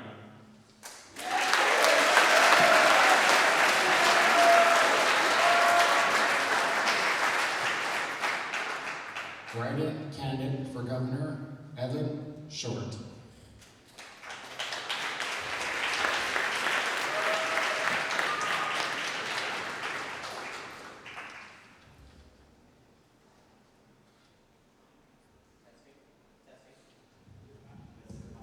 Testing? Alright. How are we feeling tonight, Boys State? Alright, last speech of the night, let's go out with a bang. My name is Evan Short, that's E-V-A-N-S-H-O-R-T, just like not so tall. And I cannot express to you all how much it means to me that I'm on this stage tonight running to be your governor. You believed in my campaign, in my message, and in me. I'm sincerely grateful for the support of the citizens and of my competition tonight. As you can see, I did not win the genetic lottery in height, but I'd like to tell you about someone who did. My brother, Gavin Short, unlike me, does not accurately reflect his name. At 19 years old, he's a respectable 6'4". Clearly, he stole some inches from me. How many of you have older siblings? Good amount of you guys? You know how it feels to admire them. As I told the Nationalist last night, Gavin was diagnosed with autism at 3 years old. The doctors told my parents that he would be behind in school, lack social skills, and likely never live independently. But in reality, his autism motivated him to surpass all expectations, to supersede the label that had been placed upon him. Gavin found a purpose in public service through Boy Scouts, joining as a Tiger Cub in 2009 and achieving his Eagle Scout rank in 2020. In the fall of the same year, Gavin left home to study meteorology at the University of Oklahoma, living on his own, just as the doctors never said he could. Gavin is proof that we are never defined by our labels, that no matter what other people believe in you, you are bound only by how hard you are willing to work and how long you are willing to persevere. I'm on this stage tonight because I persevered in the face of adversity today, something I likely would not have done if not for the lessons I learned from Gavin. When Gavin was home for spring break just a few months ago, he was finalizing applications for summer internships. He was going to study weather in London, or Guam, or Alaska. My mom couldn't stop excitedly saying how that week might just be the last time that he ever lived at home. She could never have known just how right she was. Because as I told you, Gavin is 19 years old. His birthday is on July 2nd. On that day, he will still be 19. Gavin will always be 19. Because Gavin died in a car accident on April 29th, along with 2 of his friends, just over 6 weeks ago.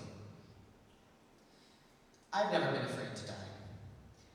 For me, death doesn't inspire fear by threatening to take my own life. My greatest fear of death has always been that it will pass me by and leave me here alone. I wasn't one of those who died that day, but it feels as though I stopped living. I'm sure some of you are thinking about how this is a speech for governor. You may be wondering what Gavin has to do with any of this. But to be honest, I would consider myself deceptive if I didn't tell you about him. Because now I view everything through the lens of my brother. I think of every Cubs game as one that he will never get to watch. I think of every new friend as someone that he will never get to meet. I think of every sunset as one that he will never get to see. And I think of my future self as someone he will never get to meet. Gavin dedicated himself to public service his entire life. From Cub Scout service projects, to volunteering weekly at Feed My Starving Children, to restoring a pathway and building a gathering area for his Eagle Scout project, to tutoring his friends in math. He wanted to help. I can think of no better way to honor Gavin than to give myself to public service, just as he did his entire life. And there's no better way to do that than to be your governor. Gavin was my biggest supporter in everything I did. So when he was home from spring break in March, and I had to go to court, of course he wanted to come. At the time I said, Gavin, it's not a big deal, it's just a name change. But he insisted, because he wanted to support me. And that was one of the last times I ever saw him. I went to court because when I was born, my name was not Evan. When I was born, my birth certificate did not say male. Since 4th grade, people have labeled me transgender. Sometimes they like to say it as a dirty word. I've been ostracized. I've been harassed. For so long, I felt like an illegitimate boy. So coming to Boy State, I was scared that I would be an outsider. But thanks to you, my fellow citizens, I have never felt more accepted. Yet that doesn't mean that there isn't more work to do. Many people here have told me that they feel like outcasts. As your governor, as someone who was an outcast for so long, I will not stand for any exclusion. We must be united. We are one Boy State. I struggled with the label transgender for a very long time, but Gavin showed me that labels do not define us, so I choose not to use it.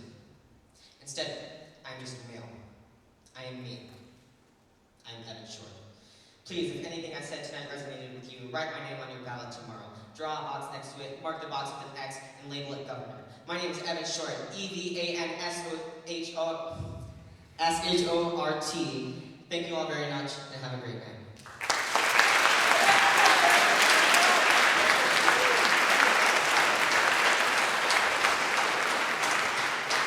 I'd like to invite the four gubernatorial candidates to the front row, where we'll have a series of questions.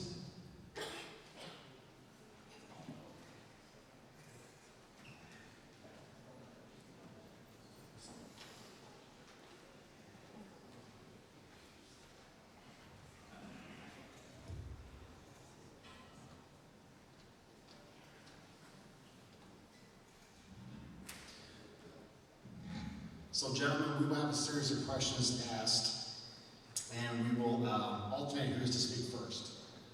We'll do it in the order that you're seated. So Evan, you go first, and then the next three candidates will be answered or opportunity to answer the question themselves. And we have 4 total questions, so each candidate gets to go first one time. I'll ask the question and walk away from the mic so you can come up and give your answer. The first question is, recently, our country witnessed yet another act of senseless gun violence at a school. This has renewed the spirited debate in Congress regarding restrictions on the acquisition of firearms. Do you believe there should be a mandatory waiting period and background check before any citizen is allowed to obtain a firearm? And please explain your answer.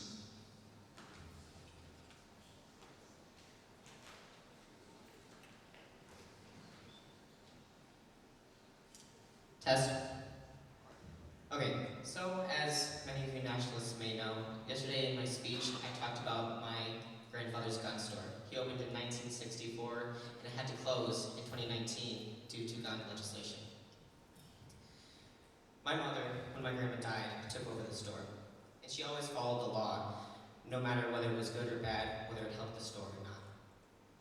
One of those laws was the mandatory waiting period. And there were circumstances in which a man intending to commit domestic violence had to wait a period to buy a gun. Due to that mandatory waiting period, those domestic violence incidents were stopped. So yes, I do believe that there should be mandatory waiting periods at the very least. And as for the background checks, I feel as though that's a very nuanced question. Because someone's background does not necessarily define what they'll do in the present or in the future. My Uncle Joe is bipolar. That's a diagnosis he cannot control. He takes medication for it. He has never been violent. However, it is a still condition that he has. Due to that, he can never own a gun. It shows up on his background check, which, of course, is relevant, because not all bipolar people are necessarily peaceful, nor are they necessarily violent. We cannot be sure whether someone will commit violence in the future or not. However, a past is an indicator of someone's future behavior. So yes, I do believe that mandatory background checks should be a thing.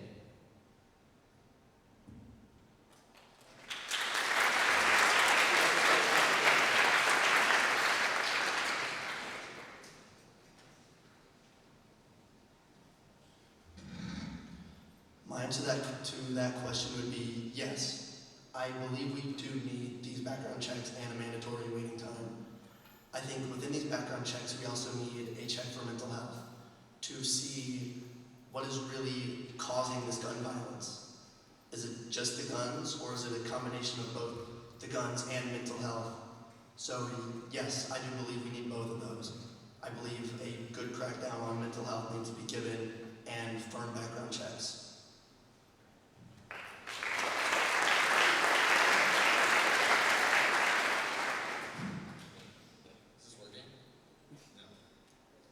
Now is it working? 1 hour and 17 minutes.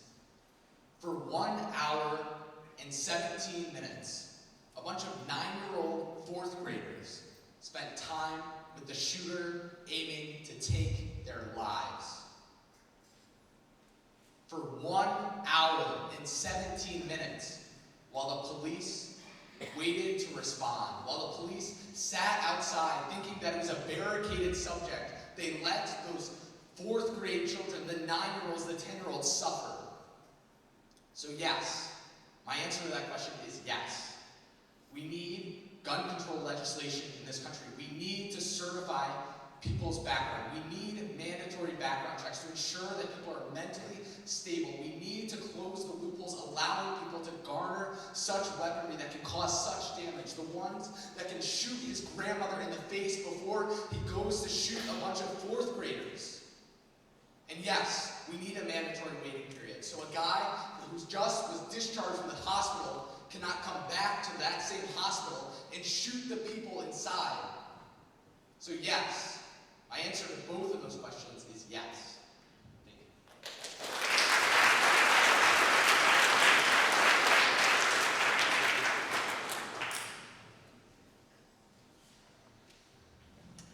We hear a lot of politicians speak about things like common sense gun laws, but that usually applies to banning automatic weapons and such. But I believe that common sense gun laws are background checks and mandatory waiting periods. As my other candidates have said, a mandatory waiting period allows for people to not commit crimes of passion. Also, background checks. In the recent mass shootings in the past couple of years, everyone shows clear signs of mental illness, often posting videos online, which means that if you see that, you also have a responsibility to say something. Reach out to school administrators, or even talk to them one-on-one. Ask them if they're okay. Additionally, I believe that we should limit certain attachments on these automatic weapons, such as bump stocks that allow these weapons to be shot repeatedly and more quickly. No one needs these attachments for hunting or any purpose. Thank you.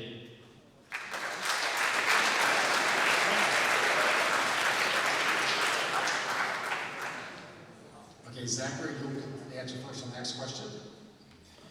President Biden has taken a very strong stand on college loan forgiveness.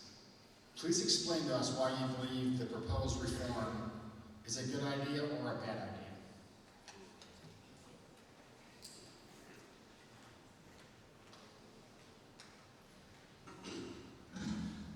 I believe that this is a good idea. I think forgiveness on these loans is relatively good. Just because student debt, it's crazy depending on what you want to go into. And sometimes it even prevents people from going to school for certain professions. Just because for that amount of time it can put them in too much crippling debt. And even sometimes when you do get out of school, you're in too much debt to even recover. So to answer the question, yes, I think that's a relatively good idea.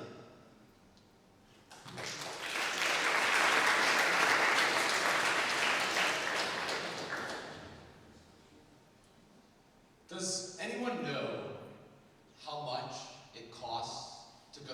This is like a show of hands. Just someone raise your hand, and I'll answer the question. Does someone know how much it costs to go to an Ivy League university for full tuition for 1 year? Probably a lot. $80,000. $80,000. After high school, a lot of people's career of choice, or their next future, is through college. College is the place in which they further their passions. They explore in high school, and they determine, this is what I want to study. This is what I'm passionate about. And to explore your passions for $80,000, in which you have to take out a student loan, is unacceptable. A large student loan, of which you're paying well into your 40s and 50s. I have teachers at my high school who talk about still paying off their student loans. My 50-year-old teachers still talking about how they're paying off their student loans simply because they wanted to pursue their passion. So yes, I do believe that we should forgive student loans. Thank you.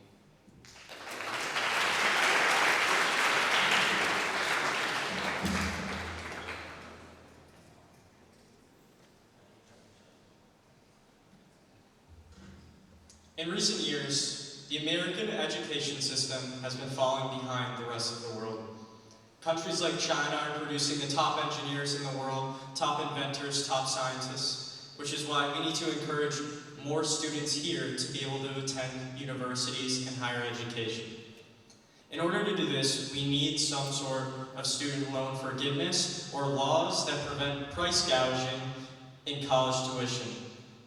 Many of these top universities, especially like Harvard, they have millions of dollars being donated to them each year by successful businessmen that were alumni. Tell me why they still need to charge tuition. Or for instance, state schools, like U of I, for instance, that I'll be attending. If I were not to be in a privileged financial state situation where my parents can pay for a year or two of my college, I would be well over $200,000 in debt. And starting level positions at the moment are scarce for one, and two, pay barely enough to live off of. So that being said, I believe that we do need some sort of student loan forgiveness.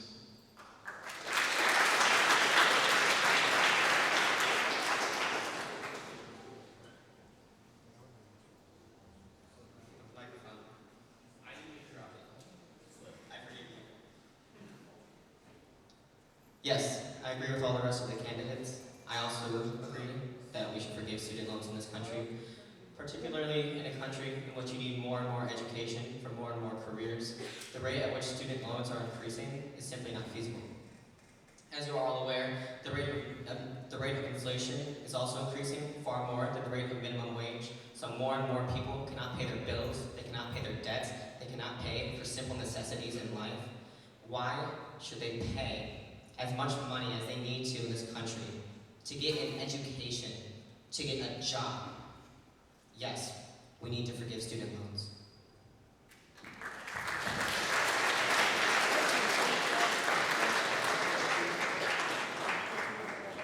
All right, Harlan, you're the first to answer this question. If you could invite any 3 people, living or dead, that you have never met before to dinner, who would they be and why?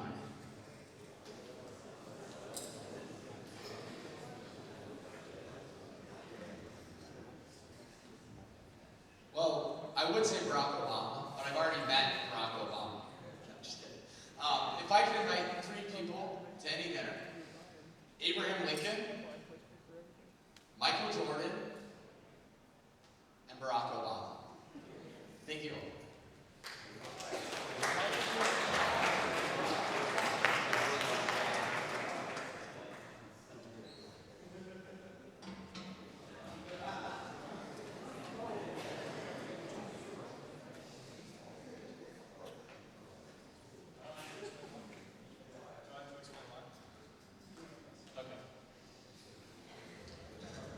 So, the first person I would invite is Napoleon Bonaparte.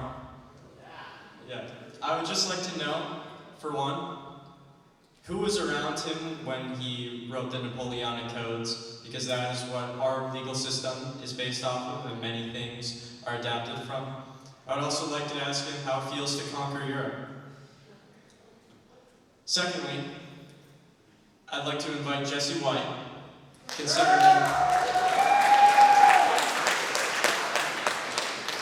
considering my hometown is right next to the Lake Zurich DMV, which is conveniently his office.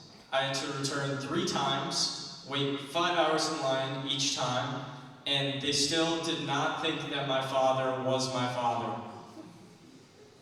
The third person I would invite is likely Donald Trump. Simply because I would like to ask him what it feels like to have the media hate you and to have so many people looking at you as a target. Thank you.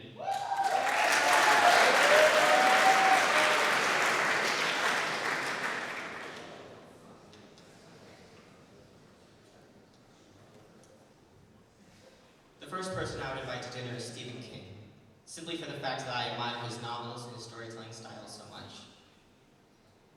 The second person I would invite is John McCain. Because although I do not agree with many of his ideals, I respect him greatly as a politician, as a Republican, as a veteran, and for how much he has given to this country. The last person would be Ninja, because he went to my high school and my middle school, and I want to know if he hated Mr. DeSanto, my 8th grade English teacher, as much as I did.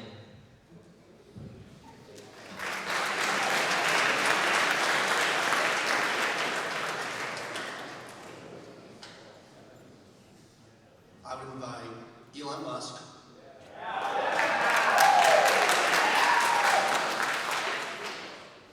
JFK, mainly for that sweet sounding voice, let's be honest, and Abraham Lincoln.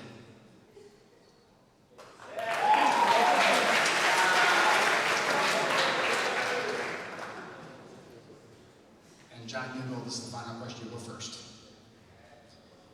If I were to tell you that you could spend 10 minutes with Illinois' 43rd Governor, J.B. Pritzker, what 3 things would you tell him about our great state?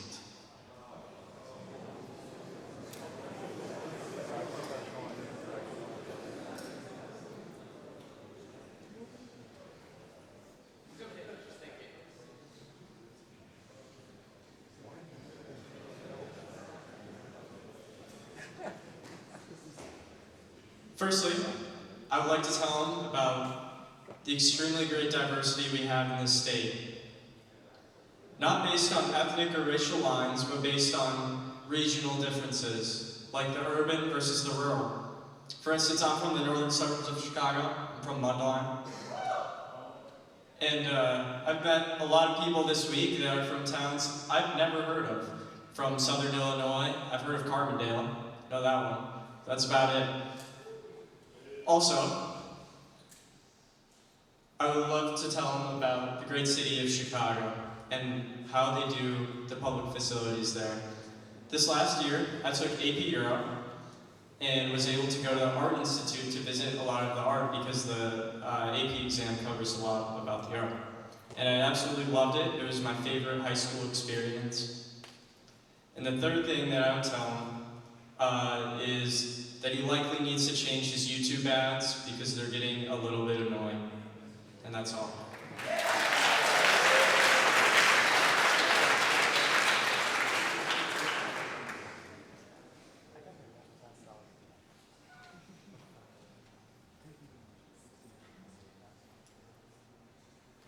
The first thing I would ask J.B. Pritzker is his thoughts on Jesse White. Because if we cannot agree on our reverence and respect for Jesse Wright, I cannot support him. Second thing I would ask him what he's doing now to mitigate COVID. Because although the throes of the pandemic are over, this illness is not going away. He seems to have relaxed on his policies, a lot for the most part, and a lot for the better. However, we do still need some restrictions in place, I believe, in order to keep us all safe. The last thing I would ask him is his thoughts on Ninja. Because as I said, Ninja went to my high school. I believe Ninja is a great representative of my home city of Grays Lake. And just as if we cannot agree on Jesse White, if we cannot agree on Ninja, I can't support him.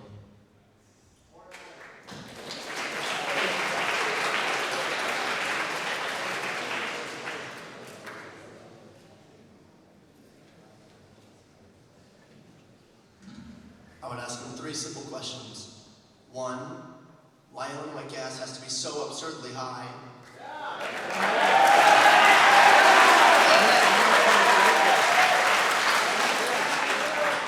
Like, what's up with that? I can't go 1 week without needing to fill up my tank. Just a few weeks ago, I put $50 in and didn't even fill it up all the way. Just absurd. Second, I would ask him why all of his ads are just horrendous. I saw one ad on TV and I was already disgusted. And third, I would ask him when and if he believes he'll be thrown in prison.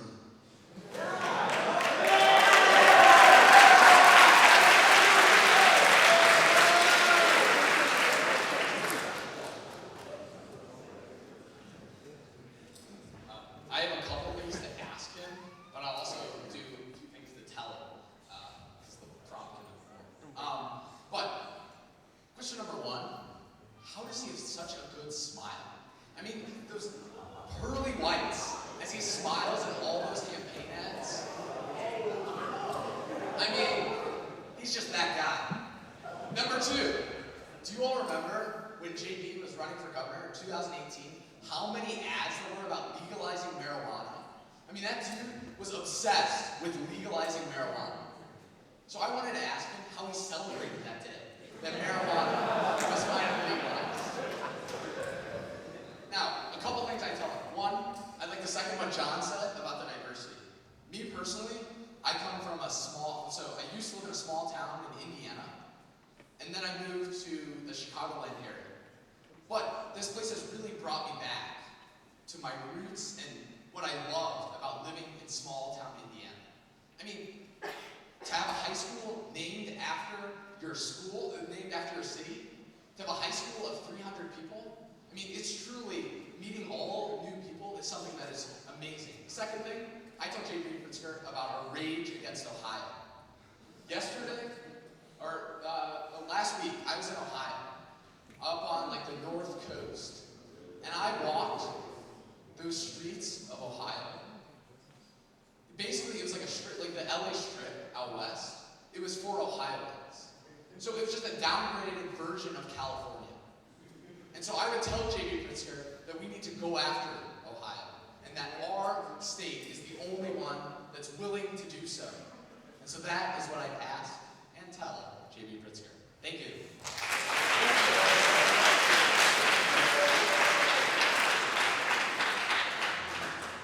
All right, thank you, gentlemen. That does conclude our part of the questions there. And again, your candidates for 2022 offices at Boise State.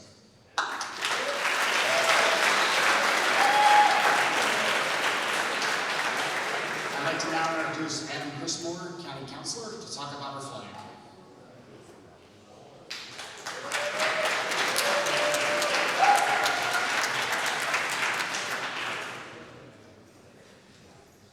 Good evening, gentlemen. All right, at least you're still awake. In the U.S. Armed Forces and here at Boise State, at the ceremony of retreat, the flag is lowered, folded in a triangle fold, and kept under watch throughout the night as a tribute to our nation's honored dead. The next morning it is brought out, and at the ceremony of reveille, run aloft as a symbol of our belief in the resurrection of the body. The flag folding ceremony represents the same religious principles on which our great country was originally founded. The first fold of our flag is a symbol of life. The second fold is a symbol of our belief in eternal life. The third fold is made in honor and remembrance of the veteran departing our ranks and who gave a portion of his or her life for the defense of our country to attain peace throughout the world. The fourth fold represents our weaker nature. As American citizens trusting in God, it is to Him we turn in times of peace, as well as in times of war, for His divine guidance. The fifth fold is a tribute to our country. For in the words of Stephen Decatur, our country, in dealing with other countries, may she always be right, but it is still our country, right or wrong. The sixth fold is for where our hearts lie. It is with our heart that we pledge allegiance to the flag of the United States of America and to the republic for which it stands, one nation under God, indivisible, with liberty and justice for all. The seventh fold is a tribute to our armed forces, for it is through the armed forces that we protect our country and our flag against all enemies, whether they be found within or without the boundaries of our republic. The eighth fold is a tribute to the one who entered into the valley of the shadow of death, that we might see the light of day, and to honor our mother, for whom it flies on Mother's Day. The ninth fold is a tribute to womanhood, for it has been through their faith, love, loyalty, and devotion that the character of the men and women who have made this country great have been molded. The 10th fold is a tribute to Father, for he too has given his sons and daughters for the defense of our country since he or she was first born. The 11th fold, in the eyes of Hebrew citizens, represents the lower portion of the seal of King David and King Solomon, and glorifies in their eyes the God of Abraham, Isaac, and Jacob. The 12th fold, in the eyes of a Christian citizen, represents an emblem of eternity and glorifies in their eyes God the Father, the Son, and the Holy Ghost. When the flag is completely folded, the stars are uppermost, reminding us of our national motto, "In God we trust."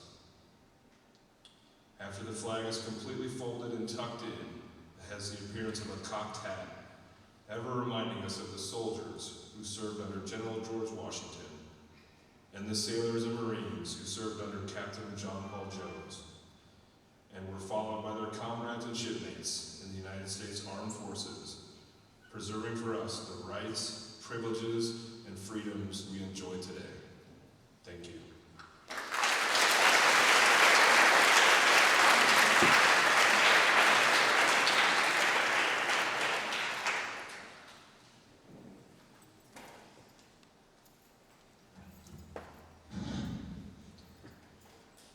Sean Stevenson grew up in LaGrange, Illinois, and attended Lyons Township High School, as did I, some 15 years prior.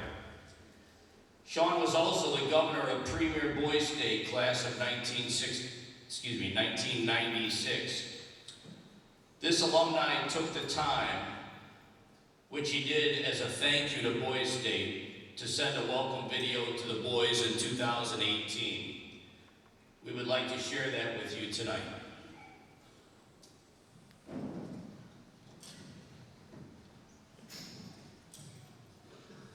Dr. Sean Stevenson was predicted to not survive at birth because of a rare bone disorder that stunted his growth and caused his bones to be extremely fragile.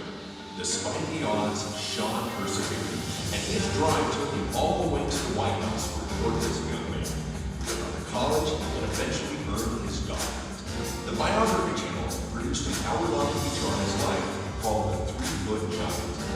His journey has inspired millions of people around the world. Count among his fans Sir Richard Branson, President Bill Clinton, and His Holiness the 14th Dalai Lama. Sean has appeared on everything from Oprah to Jimmy Kimmel, in addition to online videos with tens of millions of views.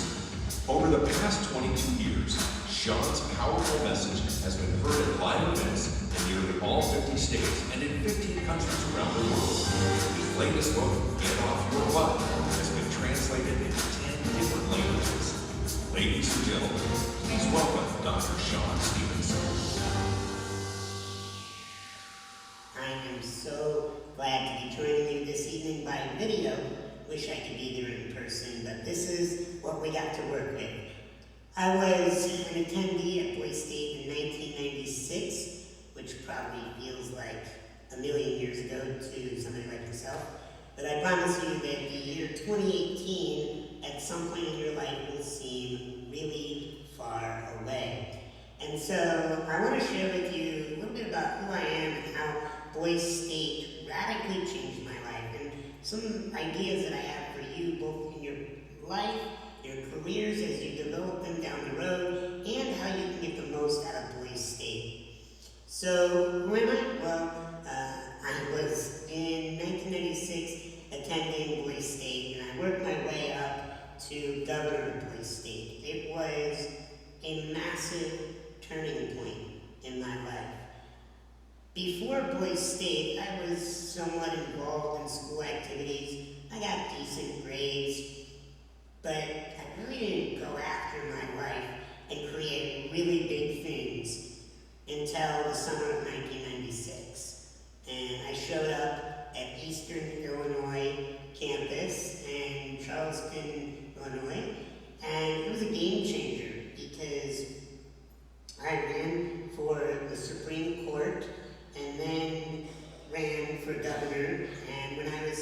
selected as governor, something in my brain changed. It was like a light bulb went off, and I thought, holy cow. At the time, there was 1,000 guys there, and I thought, of all these young men, I was selected to lead them as governor. And then I was actually selected to go on to be one of the 2 senators at Boys Nation. And between the Boys State experience and the Boys Nation experience, my life was never the same again. Because I remember walking, wheeling, I'm in a wheelchair. I remember wheeling down the quad with a bunch of people on my campaign, and they said, Sean, you won, you got governor. And it was like everything changed. And I thought, well, if I could do this, what else could I do? And not only did I have a blast at Boise State, and I made friends with all my buddies in Keller County, and I've kept up with them over the years, but I went home and I made radical changes to my life. I went from a decent student to really going after getting the best grades. I started getting straight A's. I started taking my studies seriously. I went after and got selected to go to my favorite college. I went to DePaul University in downtown Chicago. And I went on to then be selected to work on Capitol Hill for my congressman. I then went from Congress over to the executive branch and was selected to work in the White House with the President of the United States. And I went and worked for numerous different campaigns, both on the local, state, and federal level. I just got so into politics, it completely changed the course of my life. But the biggest thing that it did for me was it validated that I'm a powerful person and that I have a voice. And see, you're in that seat right now, and maybe there's a part of you that's thinking, what the heck am I doing here? Like, I don't even really care about politics or government.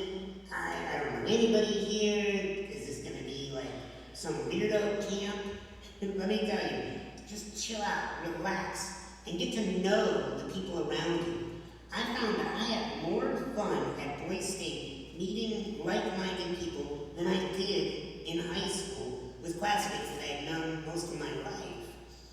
Because what I found by getting involved with Boise State is, yes, you learn about government, you learn about state politics, and you learn about elections, and that's awesome. But what you really learn is you learn about leadership. You learn about leading yourself and creating experiences that I promise you will make a lifelong impact. I remember staying up late one night. I don't know if they let you do this anymore, but we would order Papa John's pizza, and we would be up late listening to music all night, talking about life and our dreams. And I made friends. I can still think of the people, Josh Garner and Connor Brown, and I can still see them in my mind, hanging out with me in the dorms. And that was a very long time ago. But it made a massive impact on my life. That's what I'm saying. Get to know people. And if you think maybe you're going to try run for an office, do it.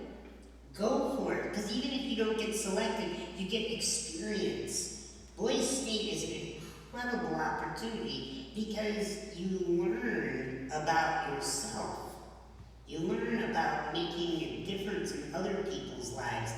You learn how to mobilize people through campaigns. You know, I won the whole experience of Governor of Boise State by really just going out and meeting as many men as I could on campus and telling them what I stood for.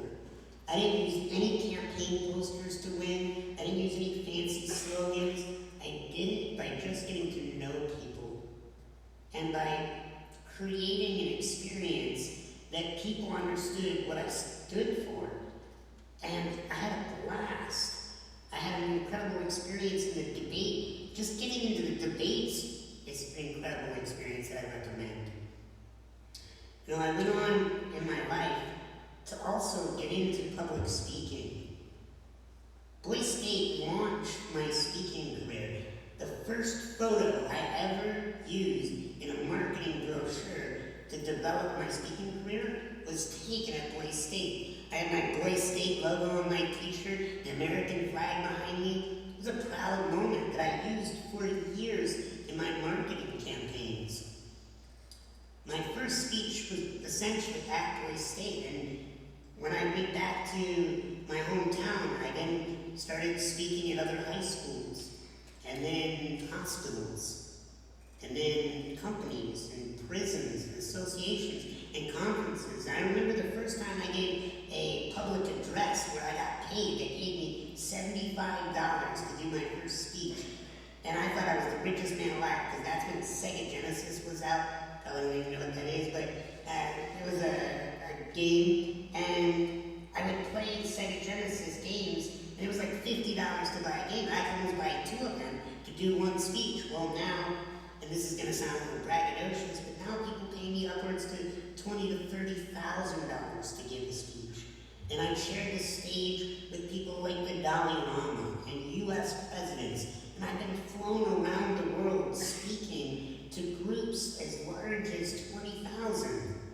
And I can tell you, all of that happened because of the impact of Boise State. But it wasn't just Boise State, it was how I saw myself. You see, I'm 3 feet tall and I'm in a wheelchair. I was born with this rare bone disorder called osteogenesis imperfecta. Just a long Latin name for a bone gene imperfection. And with this condition, I have fractured my bones over 200 times. Something as simple as sneezing growing up would break a collarbone. Coughing would break my ribs. So you can imagine all the pain that I went through physically. And let me tell you, being 3 feet tall in a wheelchair was not the easiest with the ladies. That's why I had to work on myself.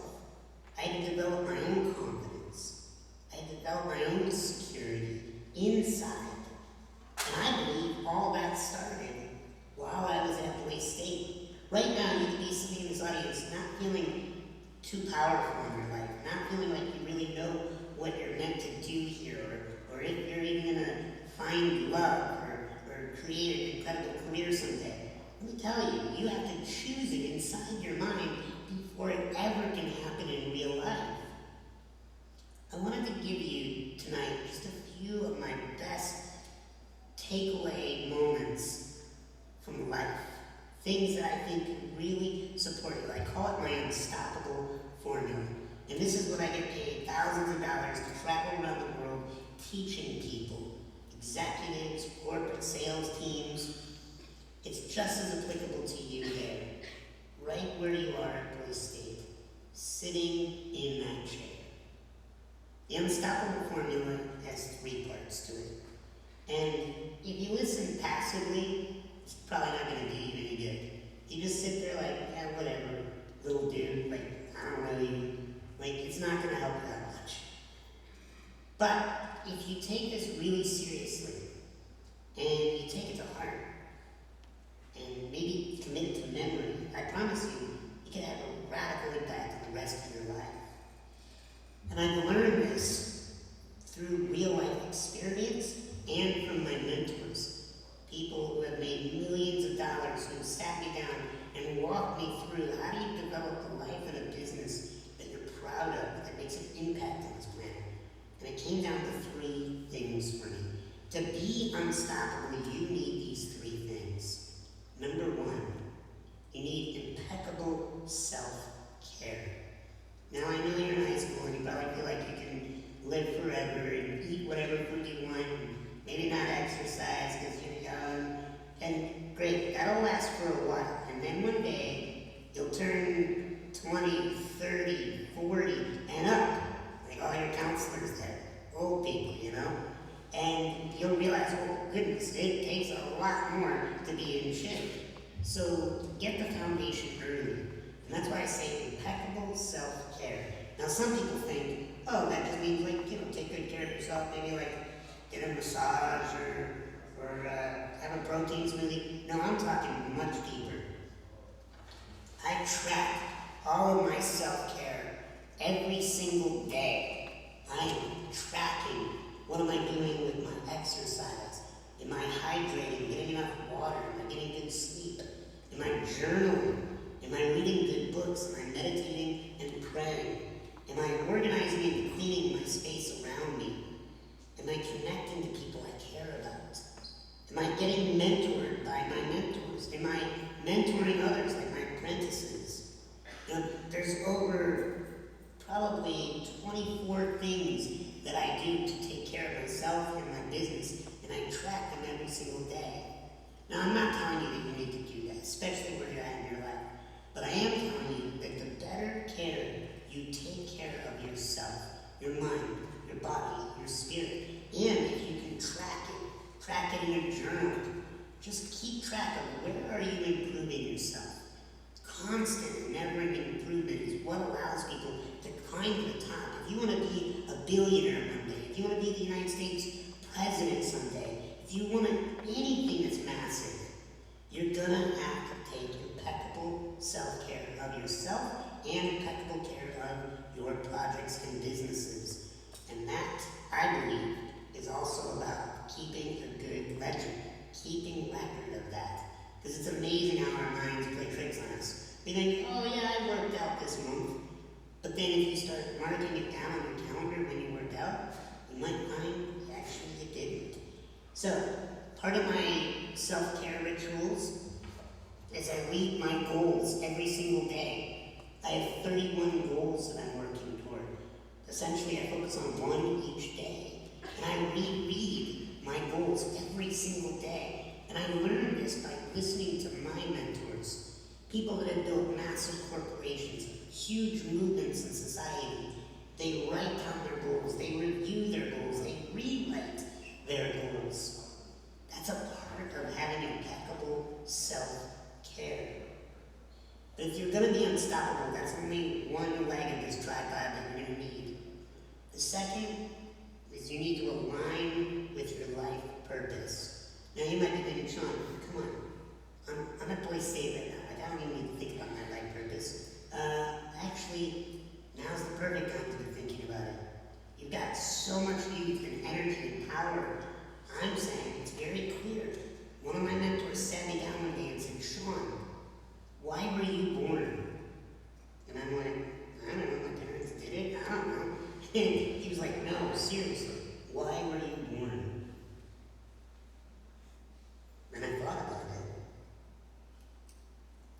And then I realized, with some reflection, that I was born to rid this world of insecurity.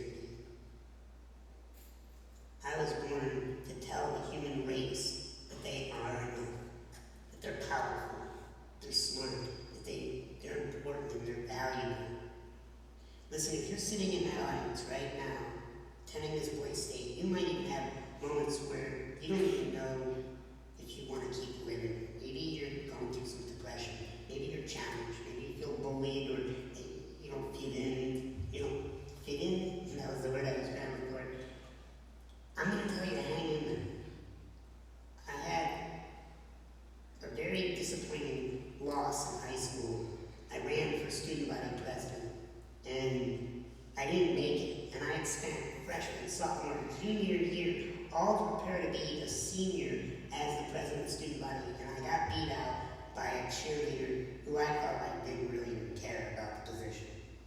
And it devastated me. So much so that I actually questioned, do I even want to keep living, as crazy as that sounds? But I was totally flattened by that.